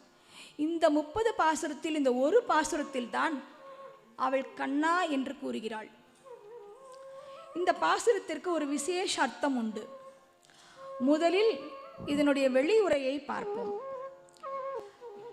அகன்ற கடலை ஒத்த பெருமை வாய்ந்த மழைக்கு அதிபதியாம் வருண பகவானே, அந்த வருண பகவானுக்குள்ளேயும் அந்த கண்ணன் தான் இருக்கிறான். அதனால் தான் ஆழிமழை கண்ணா என்று அவனை வினவினாள். சிறிதும் நீ ஒழிக்காமல் கடலின் ஆணிவேர் வரை உள்புகுந்து நீரெடுத்து காற்றிலே கலந்து ஊழிக்காலத்திலும் அழியாமல் இருக்கும் எங்கள் கண்ணனின் கரிய மேனி போல் கருத்து அவன் வலக்கரத்தில் திகழும் சக்கரம் போல் மின்னல் உண்டாக்கி இடக்கரத்தில் திகழும் சங்கின் ஒலி போல் இடியிடித்து இவ்விரண்டிற்கும் சற்றும் குறையாத அவன் கையில் ஏந்திய சார்ங்கத்திலிருந்து பொழியும் அம்பு மழை போல் தாமதமின்றி மழை பொழிவாயாக. நாங்கள் மார்கழி நீராடவும் இப்பூவுலகம் செழிக்கவும் வருண பகவானே நீதான் உதவ வேண்டும். இதுதான் வெளி அர்த்தம். இதுதான் நம்ம எல்லாரும் தெரிஞ்சது தான். ஆனால் இதில் ஒரு விசேஷ அர்த்தம் உண்டு. நம் பூர்வாச்சாரியர்கள் அனுபவிக்கிறார்கள். இந்த பாசுரம் ஆச்சாரியனின் பெருமைகளையும் சரணாகதி தத்துவத்தையும் வெகு அழகாக காட்டுகிறது. கருணை மழை பொழியும் ஆச்சாரியரே, நீங்கள் அனைத்து வேதாந்தங்களையும் ஒழிவு மறைவின்றி உபதேசித்து அருள வேண்டும். வடமொழி மறை, தமிழ் மறை ஆகிய கடல்களில் புகுந்து அவற்றின் சாரத்தை மொண்டு எடுத்து வந்து எங்களுக்கு உபதேசிக்க வேண்டும். ஆச்சாரியரே, நீங்கள் எப்பொழுதும் திருமாலையே தியானிப்பதால் அவரை போலவே கார்வண்ணம் கொண்டவராக திகழ்கிறீர்கள். நீங்கள் உபதேசிக்கையில் உங்கள் ஒளி திருமாலின் சுதர்சன சக்கரத்தைப் போலவும் உமது கம்பீரமான குரல் திருமாலின் சங்கநாதத்தைப் போலவும் இருக்கும். சிஷ்யர்கள் தாழாமல் வளர்ச்சி பெறுவதற்காக சார்ந்த வில்லிலிருந்த திருமால் அம்புமழை பொழிவது போல மடை திறந்த வெள்ளமாக நீங்கள் எங்களுக்கு உபதேசித்து அருள வேண்டும். நாங்களும் மார்கசீர்ஷம் எனப்படும் முக்திக்கான மார்க்கங்களில் தலையாயதான ஆச்சாரிய நிஷ்டையை பின்பற்றும்படி எங்களுக்கு அருள்மழை பொழிய வேண்டும். உமது அருளால் தான் நாங்கள் எம்பெருமான் திருவடிகளில் சரணடைய முடியும். அவனிடம் முக்தி பெற அருள் கிடைக்க நீர்தான் எங்களுக்கு அருள் புரிய வேண்டும் என்று வேண்டுகிறாள் ஆண்டாள். அவள் சாதாரணமாக ஒரு அர்த்தத்தை நிச்சயமாக சொல்லியிருக்க மாட்டார் என்று பூர்வாச்சாரியர்கள் நினைக்கிறார்கள். அதனால் இந்த ஆச்சாரியனுடைய பெருமையை கூறக்கூடிய இந்த அற்புதமான பாசுரத்தை அபிநயமாக நமது சாந்தா கிருஷ்ணமூர்த்தி மாமி அவர்கள் காட்ட, நமது கமலாராமமூர்த்தி மாமி அவர்கள் பாட, மூர்த்தி மாமா அவர்கள் புல்லாங்குழல் இசைப்பார். நாம் இந்த பாசுரத்தை இதன் மூலமாக அனுபவிக்கலாம்.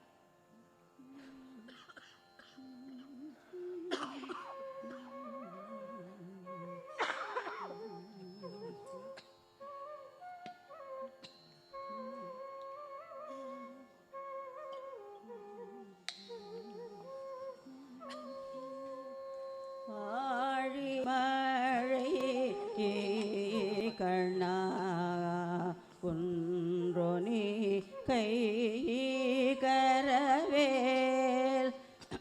அழியாழையே கண்ணா ஒன்றோனி கை கரவேல் ஆழியுள் போக்கு முகந்து கோரி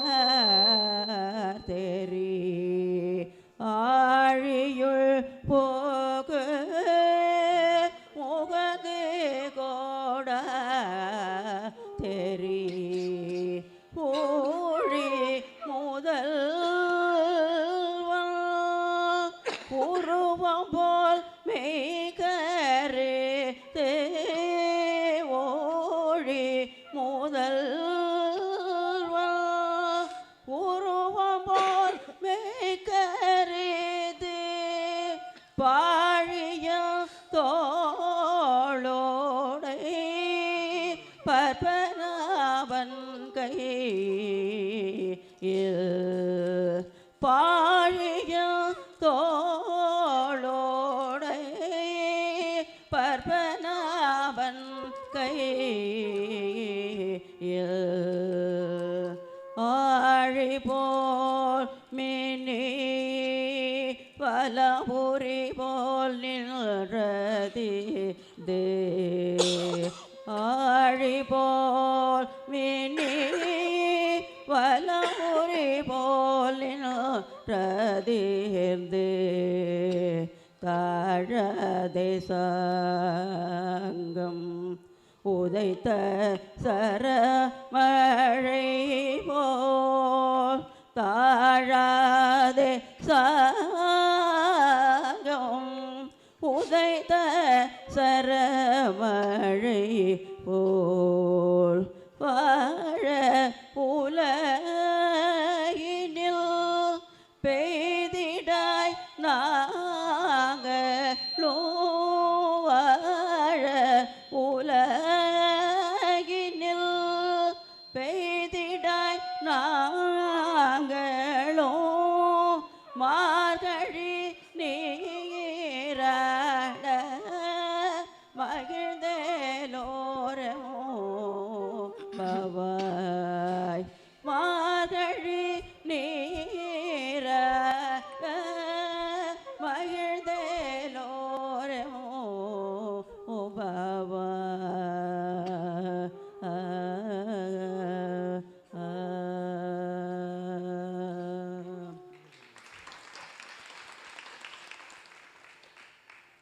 கடைசியாக மனிதர்க்கென்று பேச்சுப்படில் வாழகிலேன் என்று உரைத்தாள் ஆண்டாள். நம் அனைவரும் அறிந்ததே. அவளுடைய திருத்தகப்பனாரும் ஆச்சாரியனுமான பெரியாழ்வார் அவளுக்கு திருமண காலம் நெருங்கிய பொழுது, நம் அனைவரும் அறிந்தது தான், அந்த காலத்தில் சிறு வயதிலேயே திருமணம் செய்து விடுவார்கள். அம்மா உனக்கு திருமணம் செய்ய வேண்டும் என்று எனக்கு ஆசை அப்படின்று கூறுறார். அப்போ சொல்கிறா அவ, பிறந்ததிலிருந்தே உங்களுடைய திவ்ய பிரபந்த பாசனங்களால் அந்த கண்ணனை தான் நீ எனக்கு சொல்லி கொடுத்துருக்கேள். அவனையே நான் நினைந்து நினைந்து அவனை தான் சென்றடையணும், அவனை தான் திருமணம் செய்து கொள்வேன் என்று மனிதர்க்கென்று பேச்சுப்படியில் வாழகில்லேன் அப்படின்னு உறுதியாக சொல்லிடுறான். அவளோட உறுதி அளவிற்கரியது. அப்பேற்பட்ட ஆண்டாளை அந்த பரந்தாமன், அந்த அரங்கன் ஆட்கொண்டு விட்டான். அவன் சரியம்மா நான் உன்னை திருமணம் செய்து கொள்கிறேன் என்று கூறி அவளை சேர்த்து கொண்டான். அப்பேற்பட்ட பெருமாளும் தாயாரும் கல்யாண கோலத்தில் காட்சி அளிக்கும் இந்த சேத்தி உற்சவம், பெருமாள் தாயார் சேத்தி உற்சவம் என்று பெயர். இதை வேதாந்த தேசிகர் தமது கோதாஸ்துதியில் பெரியாழ்வார் குலம் ஒரு நந்தவனமாகும், அக்குலத்தை விளக்க வந்த கற்பக கொடி போன்றவள் நம் ஆண்டாள். திருவரங்க பெருமானோ அடியார்களுக்கு எல்லா பலன்களையும் கொடுக்கும் கருணாமூர்த்தி, வாத்சல்யம், சௌச்சீல்யம், சௌலபியம் நிறைந்த ஹரிச்சந்தன மரம் போன்றவன். ஆண்டாள் என்னும் கற்பக கொடி திருவரங்கன் என்னும் ஹரிச்சந்தன மரத்தை அணைந்து நிற்பது போல இக்காட்சி நமக்கு கிடைக்கப் போகிறது. இது ஒரு கண்கொள்ளா காட்சியாகும். வேறு புகழற்ற அடியேன் கோதை பிராட்டியே உன்னை நான் சரணடைகிறேன் என்று வேதாந்த தேசிகர் கூறுகிறார். இப்பேற்பட்ட அற்புத காட்சியை அன்பர்கள், அடியார்கள், வந்தவர்கள், வராதவர்கள் என்று எல்லோரும் சுற்றத்துடனும் நட்புடனும் ஆண்டாள் ரெங்கமன்னார் திவ்ய தம்பதிகளை பல்லாண்டு பல்லாண்டு என்று பாடி கண்ணார கண்டு கையார தொழுது அவர்களின் ஆசீர்வாதமும் அனுகிரகமும் பெற்று உய்யுமாறு பிரார்த்திக்கிறேன். ஆண்டாள் திருவடிகளே சரணம், ரெங்கமன்னார் திருவடிகளே சரணம், பெரியாழ்வார் திருவடிகளே சரணம்.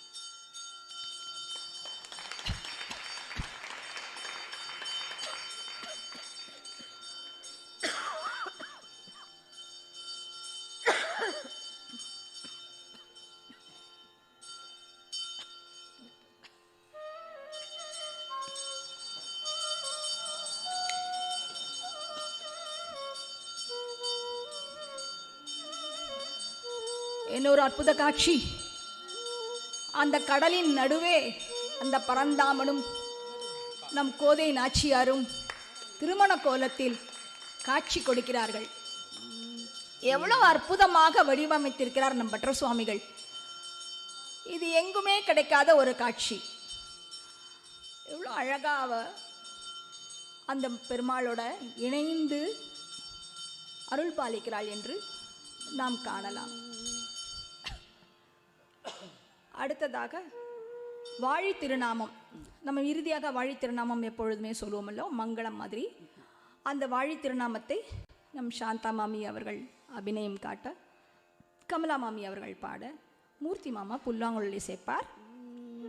நமது பட்டர்களின் திருக்குமாரர்கள் அவளுக்கு அர்ச்சனை செய்வார்கள். மலர்களால் வாழி வாழி என்று அர்ச்சனை செய்வார்கள். திரு ஆடி பூரத்து ஜெகதுதித்தாள் வாழியே, திருவாடி பூரத்து ஜெகதுதித்தாள் வாழியே, திருப்பாவை மோப்பதும் செப்பினாள் வாழியே வாழியே, பெரியாழ்வார் பெற்றெடுத்த பெண் பிள்ளாய் வாழியே, பெரியாழ்வார் பெற்றெடுத்த பெண் பிள்ளாய் வாழியே, பெரும்புதூர் மாமுனிக்கு பின்னாள் வாழியே வாழியே, ஒரு 143 உரைத்தாள் வாழியே, ஒரு 143 உரைத்தாள் வாழியே, உயரங்கே புகந்தளித்தாள் வாழியே வாழியே.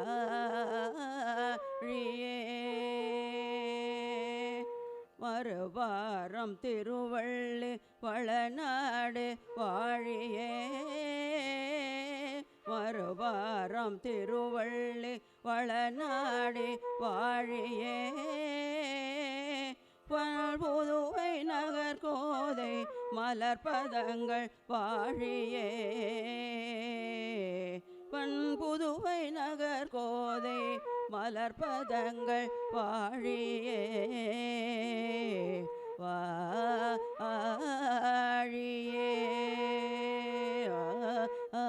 வாழியே.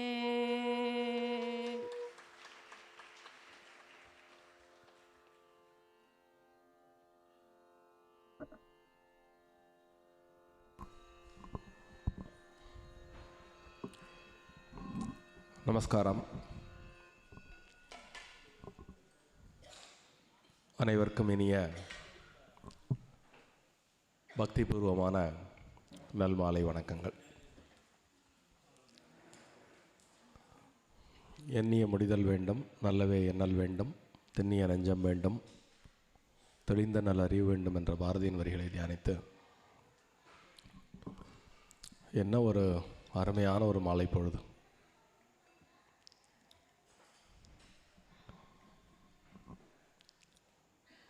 உணர்வு மிகுதியால் பேச்சே வரமாட்டேங்கிறது. எல்லாருமே அந்த அற்புதமான ஒரு உணர்வு பெருக்கில் நிச்சயமாக ஆட்பட்டு கொண்டு இருக்கிறீர்கள் என்று கூறினால் அது மிகையான கூற்றாக அமைய முடியாது. இந்த நிகழ்ச்சி ஒரிஜினலாக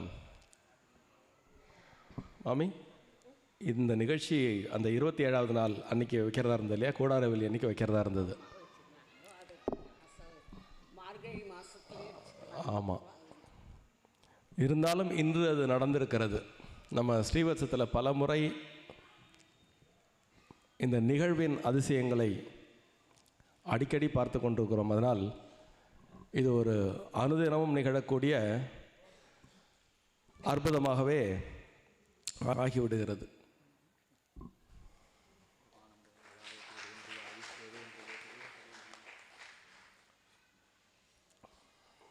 என்ன விசேஷம் என்றால், இன்றைக்கு மாமி எல்லாத்தையுமே சொல்லி முடிச்சுட்டா. எனக்கு ஒரு திகைப்பு இருந்தது, எதை சொல்வது எதை விடுவது அப்படின்னு. எனக்கு அந்த கஷ்டத்தை கொடுக்கல இன்றைக்கி. அதனால் முக்கியமாக சொல்ல வேண்டிய எல்லாத்தையும் மாமி சொல்லிட்டா. முதல்ல எப்படி இருந்தது அவளுடைய ரன்னிங் கமெண்ட்ரி?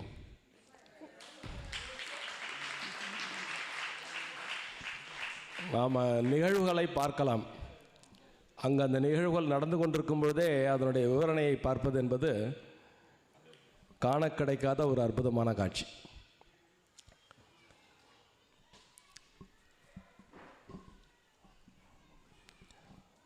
பட்டர் சுவாமிகள் எப்படி பெரியாழ்வார் போல்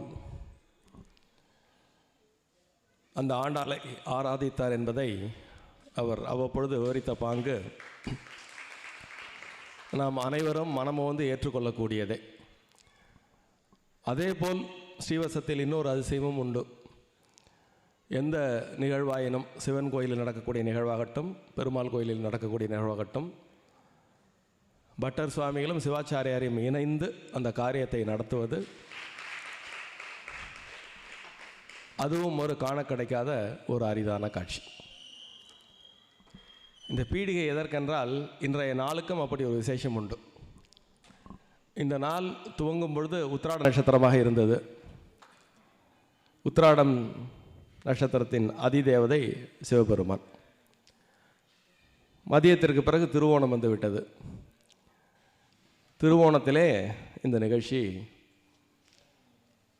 வெகு அற்புதமாக, வார்த்தைகளின் விவரணங்களுக்கு அப்பாற்பட்ட ஒரு பிரம்மாண்டம் என்றே கூற வேண்டும். அவள் நிகழ்த்தி கொள்கிறாள் என்பதற்கு இது ஒரு மிக பெரும் சாட்சி. மகரம் என்பது ஜோதிட ரீதியாக மகர ராசிக்கு ஒரு பெரிய ஏற்றம் உண்டு. அந்த ராசிக்கு பூமி ராசி என்று பெயர். ஏனென்றால் மகரத்தில் பூமிக்கு அதிதேவதையான செவ்வாய் உச்சம் பெறுவதால் மகரத்திற்கு பூமி ராசி என்று பெயர். ஆண்டாள் பூமி பிராட்டியார். அப்போ அந்த ஆண்டாளுக்கு இப்படி ஒரு நீங்கள் பிரம்மாண்டமான ஒரு உற்சவத்தை அவை என்னைக்கு நடத்திக்கணும்னு அவள் தீர்மானம் பண்ணிட்டு இந்த நாள் அவள் தேர்ந்தெடுத்திருக்கா. சூரியனும் சந்திரனும் இன்னைக்கு ஒரே நாளில் 2 பேரும். இந்த நாள் ரொம்ப ஒரு விசேஷமான ஒரு நாள் என்று கூறினால் அது சற்று மிகையாகாது. அந்த அருமையான நாளை அவள் தேர்ந்தெடுத்து கொண்டாள் என்பது சால பொருத்தமான உண்மையாக இருக்கும். எல்லாரும் சொன்னால் ஸ்ரீவில்லிபுத்தூருக்கு பிறகு இந்த பூமியிலேயே இந்த தைலக்காப்பு உற்சவம் ஸ்ரீவில்லிபுத்தூரிலே நடைபெறும். அதற்கு பிறகு இங்கு தான் நடைபெறுகிறது அப்படின்னு.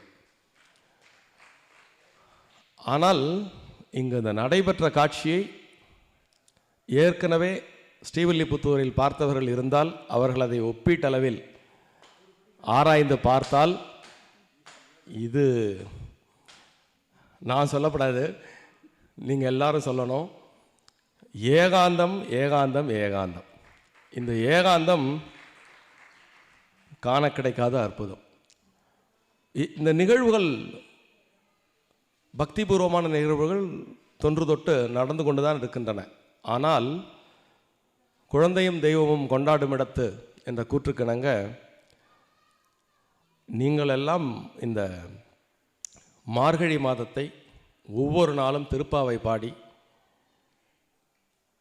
ஆண்டாளை வணங்கிய பாங்கிற்கு உங்கள் பக்திக்கு மெச்சியே அதனுடைய அவள் திருவுளம் கொண்டு ஆற்றிய அருட்கொடை இந்த அற்புதமான வைபவம் என்று கூறினால் அதுவும் ஒரு மிகையான கூற்றாக இருக்க முடியாது.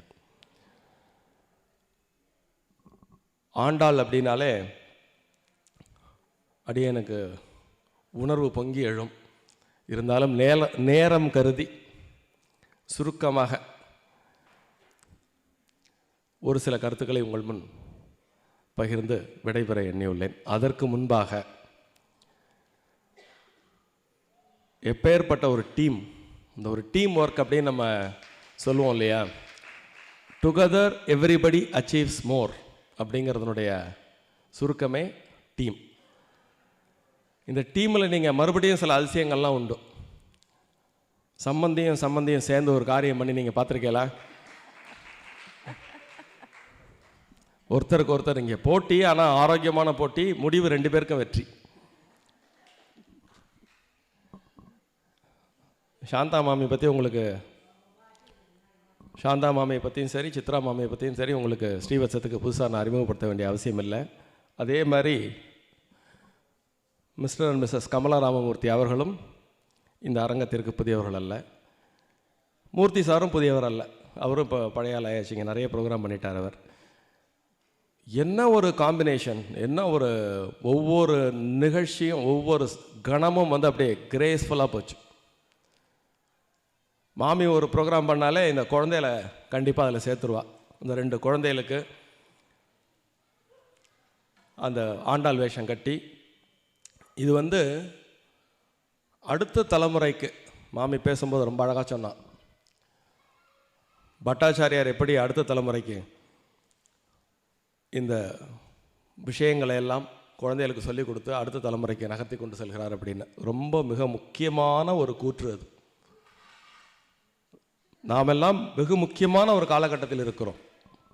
நம்முடைய கலாச்சாரத்தை அடுத்த தலைமுறைக்கு அதனுடைய வலிவு குறையாமல் கடத்த வேண்டிய பொறுப்பு நம் அனைவருக்கும் இருக்கிறது.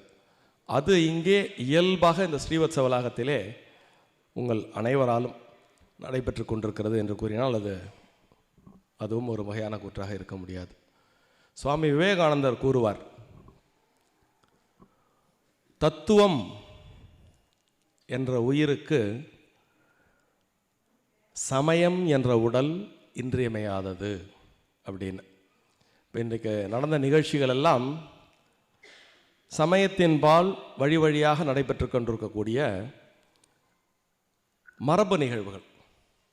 அதில் பக்தி கலக்கும் பொழுது பக்தியின் முத்திய நிலையான தத்துவம் நம்மை அறியாமலே ஆட்கொள்ளும் ஒரு அதி அற்புதத்தை நாம் அனைவரும் இங்கு நன்றாகவே உணர்ந்தோம் என்று கூறினாலும் அதுவும் ஒரு மிகையான கூற்றாக இருக்க முடியாது. எந்த ஒரு நிகழ்வுக்கும் பக்த ஜனங்கள் இல்லாவிட்டால் அந்த நிகழ்வு பூர்த்தியாகாது. அந்த வகையில் ஸ்ரீவத்சத்தில் அது மழையாகட்டும், வெயிலாகட்டும், பனியாகட்டும், எந்த சூழலையும் கருத்தில் கொள்ளாமல், உடல் நலம் சற்று குறைந்திருந்தாலும் சரி, உபாதைகள் இருந்தாலும் சரி, அதை எதையும் பொருட்படுத்தாமல் நீங்கள் அனைவரும் இது போன்ற நிகழ்வில் வந்து கலந்து கொள்வது அந்த இறைவனுக்கே மிகவும் உகந்த ஒரு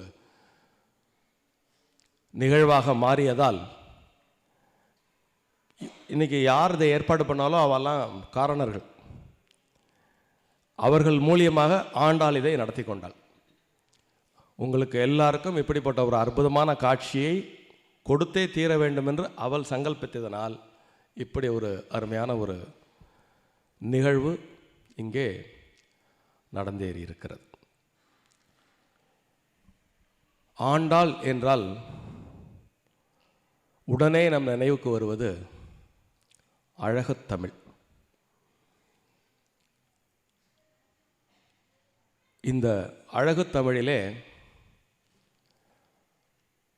பாரதியார் கூறுவார், தேமதுர தமிழோசை உலகெங்கும் பரவும் வகை செய்திடல் வேண்டும் அப்படின்னு சொல்லுவார். அப்படி கடினமான தமிழை, அப்படி இருந்த கடினமான தமிழை 12 நூற்றாண்டுகளுக்கு முன்பே எளிமையாக்கி அனைவரும் புரிந்து கொள்ளும் வகையில், சங்கத்தமிழ் எல்லாம் வந்து பார்த்திங்கன்னா அற்புதமான, ரொம்ப நல்லா இருக்கும். ஆனால் அதை புரிஞ்சுக்கிறதுக்கு ஒரு குறைந்தபட்ச கல்வி அறிவு தேவைப்படும். அந்த சங்கத்தமிழை ஆண்டாள் நம் அனைவருக்காகவும் எளிமைப்படுத்தி அழகு தமிழாக வழங்கியிருக்கிறாள் என்றால் அது மிகவும் ஏற்புடைய கூற்றாகும். ஆண்டாளுடைய திருப்பாவைய சங்கத்தமிழ் மாலை என்றுதான் ஆன்றோர் கூறுவர். ஏனென்றால் சங்கத்தமிழிலே ஆண்டாள் கரை கண்டிருக்கிறாள். ஆண்டாளுடைய நாச்சியார் திருமொழியாகட்டும், திருப்பாவையாகட்டும், அது முற்றிலும் இலக்கண வரம்பிற்குள்ளும் பயணிக்கும். அற்புதமான கவிநயங்கள், கற்பனை வளங்கள், உவமைகள், ஓமேயங்கள் அப்படின்னு ஆண்டாள் காட்டிய தமிழ் நமக்குள் பல பரிமாணங்களை நிகழ்த்த வல்லது. தொல்காப்பியத்திலே களவியல், கற்பியல் என்று வாழ்வியல் இருபெரும் கூறுகளுக்கு பிரம்மாண்டமான இலக்கணம் வழங்கப்பட்டிருக்கிறது.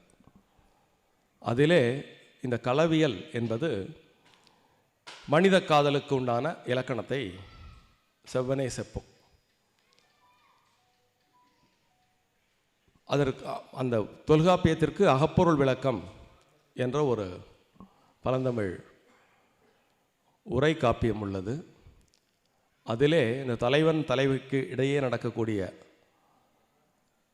காதலை தலைவி எப்படியெல்லாம் வெளிப்படுத்துவாள் என்பதற்கு இலக்கணம் வகுத்து கூறப்பட்டுள்ளது.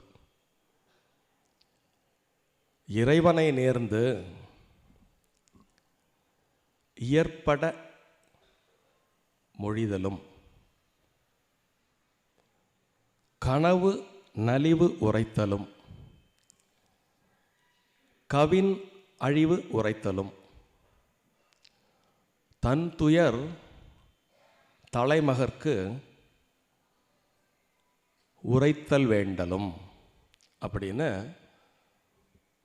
ஒரு மானுட காதலுக்கு உண்டான செய்தியை கடத்துதல் எப்படி என்பதற்கு அகப்பொருள் விளக்கம் கொடுத்திருக்கிறது. சங்க இலக்கியத்திலே இந்த ஒரு வருடத்தின் ஒவ்வொரு பகுதிக்கும் எந்தெந்த காலத்தில் என்னென்ன விதமான உணர்வுகள் மேலிடும் என்பதற்கு தெளிவான இலக்கணம் உண்டு. அப்படி ஒரு தலைவனை பிரிந்திருக்கும் பொழுது வசந்த காலம், இளவியறி காலம் இதெல்லாம் வரும்பொழுது மகிழ்ச்சியாக இருக்க வேண்டிய ஒரு நேரம். ஆனால் இந்த தலைவனின் பிரிவை எண்ணி மகிழ்ச்சிக்கு பதில் துயரமே மிகுந்திருக்கும். இதை பொழுது கண்டு இறங்குதல் அப்படிங்கிற ஒரு இலக்கணத்தின் வாயிலாக நமக்கெல்லாம் தமிழ் இலக்கியம் கற்றுக் கொடுக்கும். ஆண்டாள் இந்த மானுட காதலை சற்று மாற்றி தெய்வீக காதலாக மாற்றிய பெருமை அதுதான் நம்ம இன்னைக்கு ஆண்டாள் அப்படி தெய்வமாக நினச்சி வணங்குறோம். இன்று நிகழ்ச்சிகள் நடைபெற்று கொண்டிருக்கும் பொழுது ஒரு இயல்பான தத்துவம், பிரபஞ்ச உண்மை ஒன்று அடியேனுக்கு இயல்பாக தோன்றியது. இந்த உலகில் நாம் பிறர்க்கு எதை கொடுக்கிறோமோ அதுவே பன்மடங்காக பெருகி நமக்கு சேரும் அப்படின்னு ஒரு தகவல் உண்டு. அப்படி ஆண்டாள் இந்த நோன்பு நோற்று பெருமாளுக்கு எதையெல்லாம் செய்தாலோ அதெல்லாம் இன்று ஆண்டாளுக்கு செய்யப்பட்ட வைபவத்தை நாம் கண்ணுற்றோம். இது ஆண்டாளுக்கு மட்டுமல்ல, ஆண்டாள் உலகத்திற்கு வழங்கக்கூடிய செய்தி. நான் மட்டும் இறைவனுக்கு கொடுத்ததை பெறவில்லை, நீங்களும் இவ்வாறு இறைவனை பூஜித்தால் உங்களுக்கும் இவையெல்லாம் நடக்கும் என்பதை நடத்தி காட்டுவதே ஆண்டாளுடைய லட்சியம். அப்படித்தான் அவள் இன்று நமக்கு அற்புதமாக நடத்தி காட்டினாள். இந்த பொழுது கண்டு இறங்குதல் அப்படிங்கிற ஒரு விஷயத்தை ஆண்டாளுடைய வழி ஒரே ஒரு சின்ன பாசுரம், நாச்சியார் திருமொழியிலேருந்து ஒரு பாசுரம், அதை மட்டும் சொல்லிவிட்டு நான் என்னுடைய உரையை நான் நிறைவு செய்து கொள்கிறேன். இளவேநீர் காலம், குயில்கள் கூவுகின்றன, மயில்கள் அகவுகின்றன, இதெல்லாம் பார்த்தா மனசுக்கு சந்தோஷம் வரணும் இல்லையா? ஆனால் கண்ணனை நினைத்து கண்ணனை என்று நாம் திருமணம் செய்து கொள்வோமோ என்ற அந்த ஏக்கத்தில்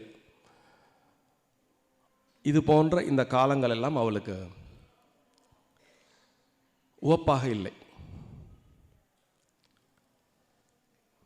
பாடும் குயில்கள், இது என்ன பாடல்?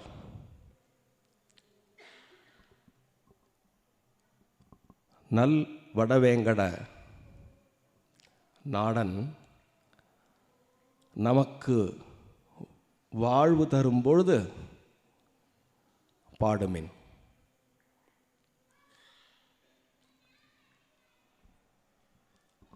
குயில் பாடுறது, இந்த பாட்டை அவ்வளோ ரசிக்க முடியல. இப்போ பாட்டு எனக்கு ஒரு கேடா, நான் அவனை நினைத்து தவம் செய்து அவனை அடைவதற்கு நான் அல்லும் பொழுதும் தவம் இருந்து கொண்டிருக்கிறேன். இப்பொழுது கூவுகிறீர்களே, உங்கள் பாட்டு எனக்கு ரசிக்கவில்லை. அந்த வடவேங்கடநாதன் எனக்கு ஒரு வாழ்வு தருவான் அல்லவா, அப்பொழுது பாடுங்கள் அப்படின்னு குயிலை நோக்கி அவள் பாடுவதாக அவளே இயற்றிய பாடல். ஆடும்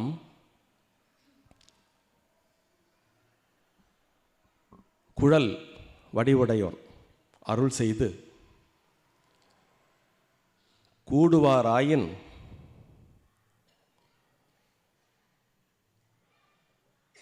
நும் பாடலை நாம் கேட்போம் என்று பொருள்பட இந்த பொழுது கண்டு இரங்கல் அப்படிங்கிற அந்த இலக்கணத்தை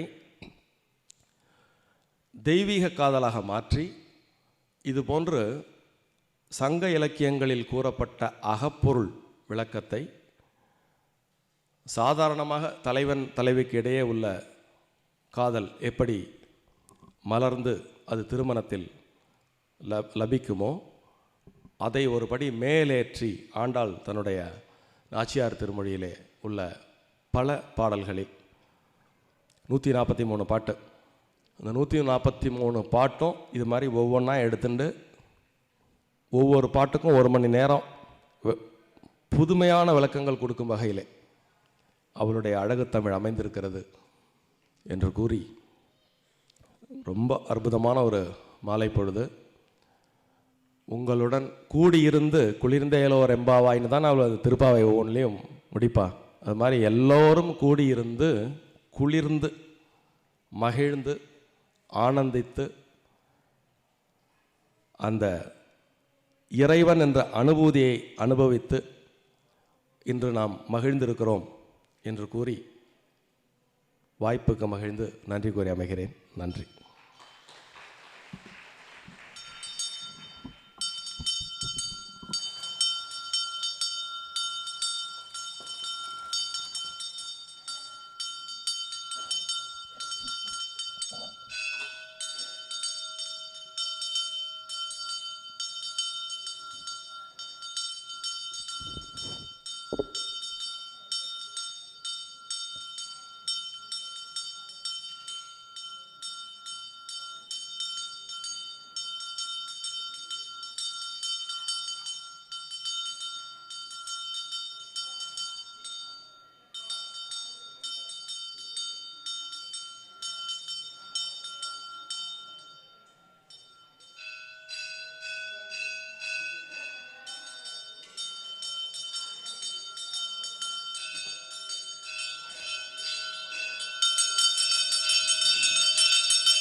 எல்லாருக்கும் கஸ்தூரி தைலம் தீர்த்தம் சடாரி குங்குமம் எல்லாம் தருவோம்.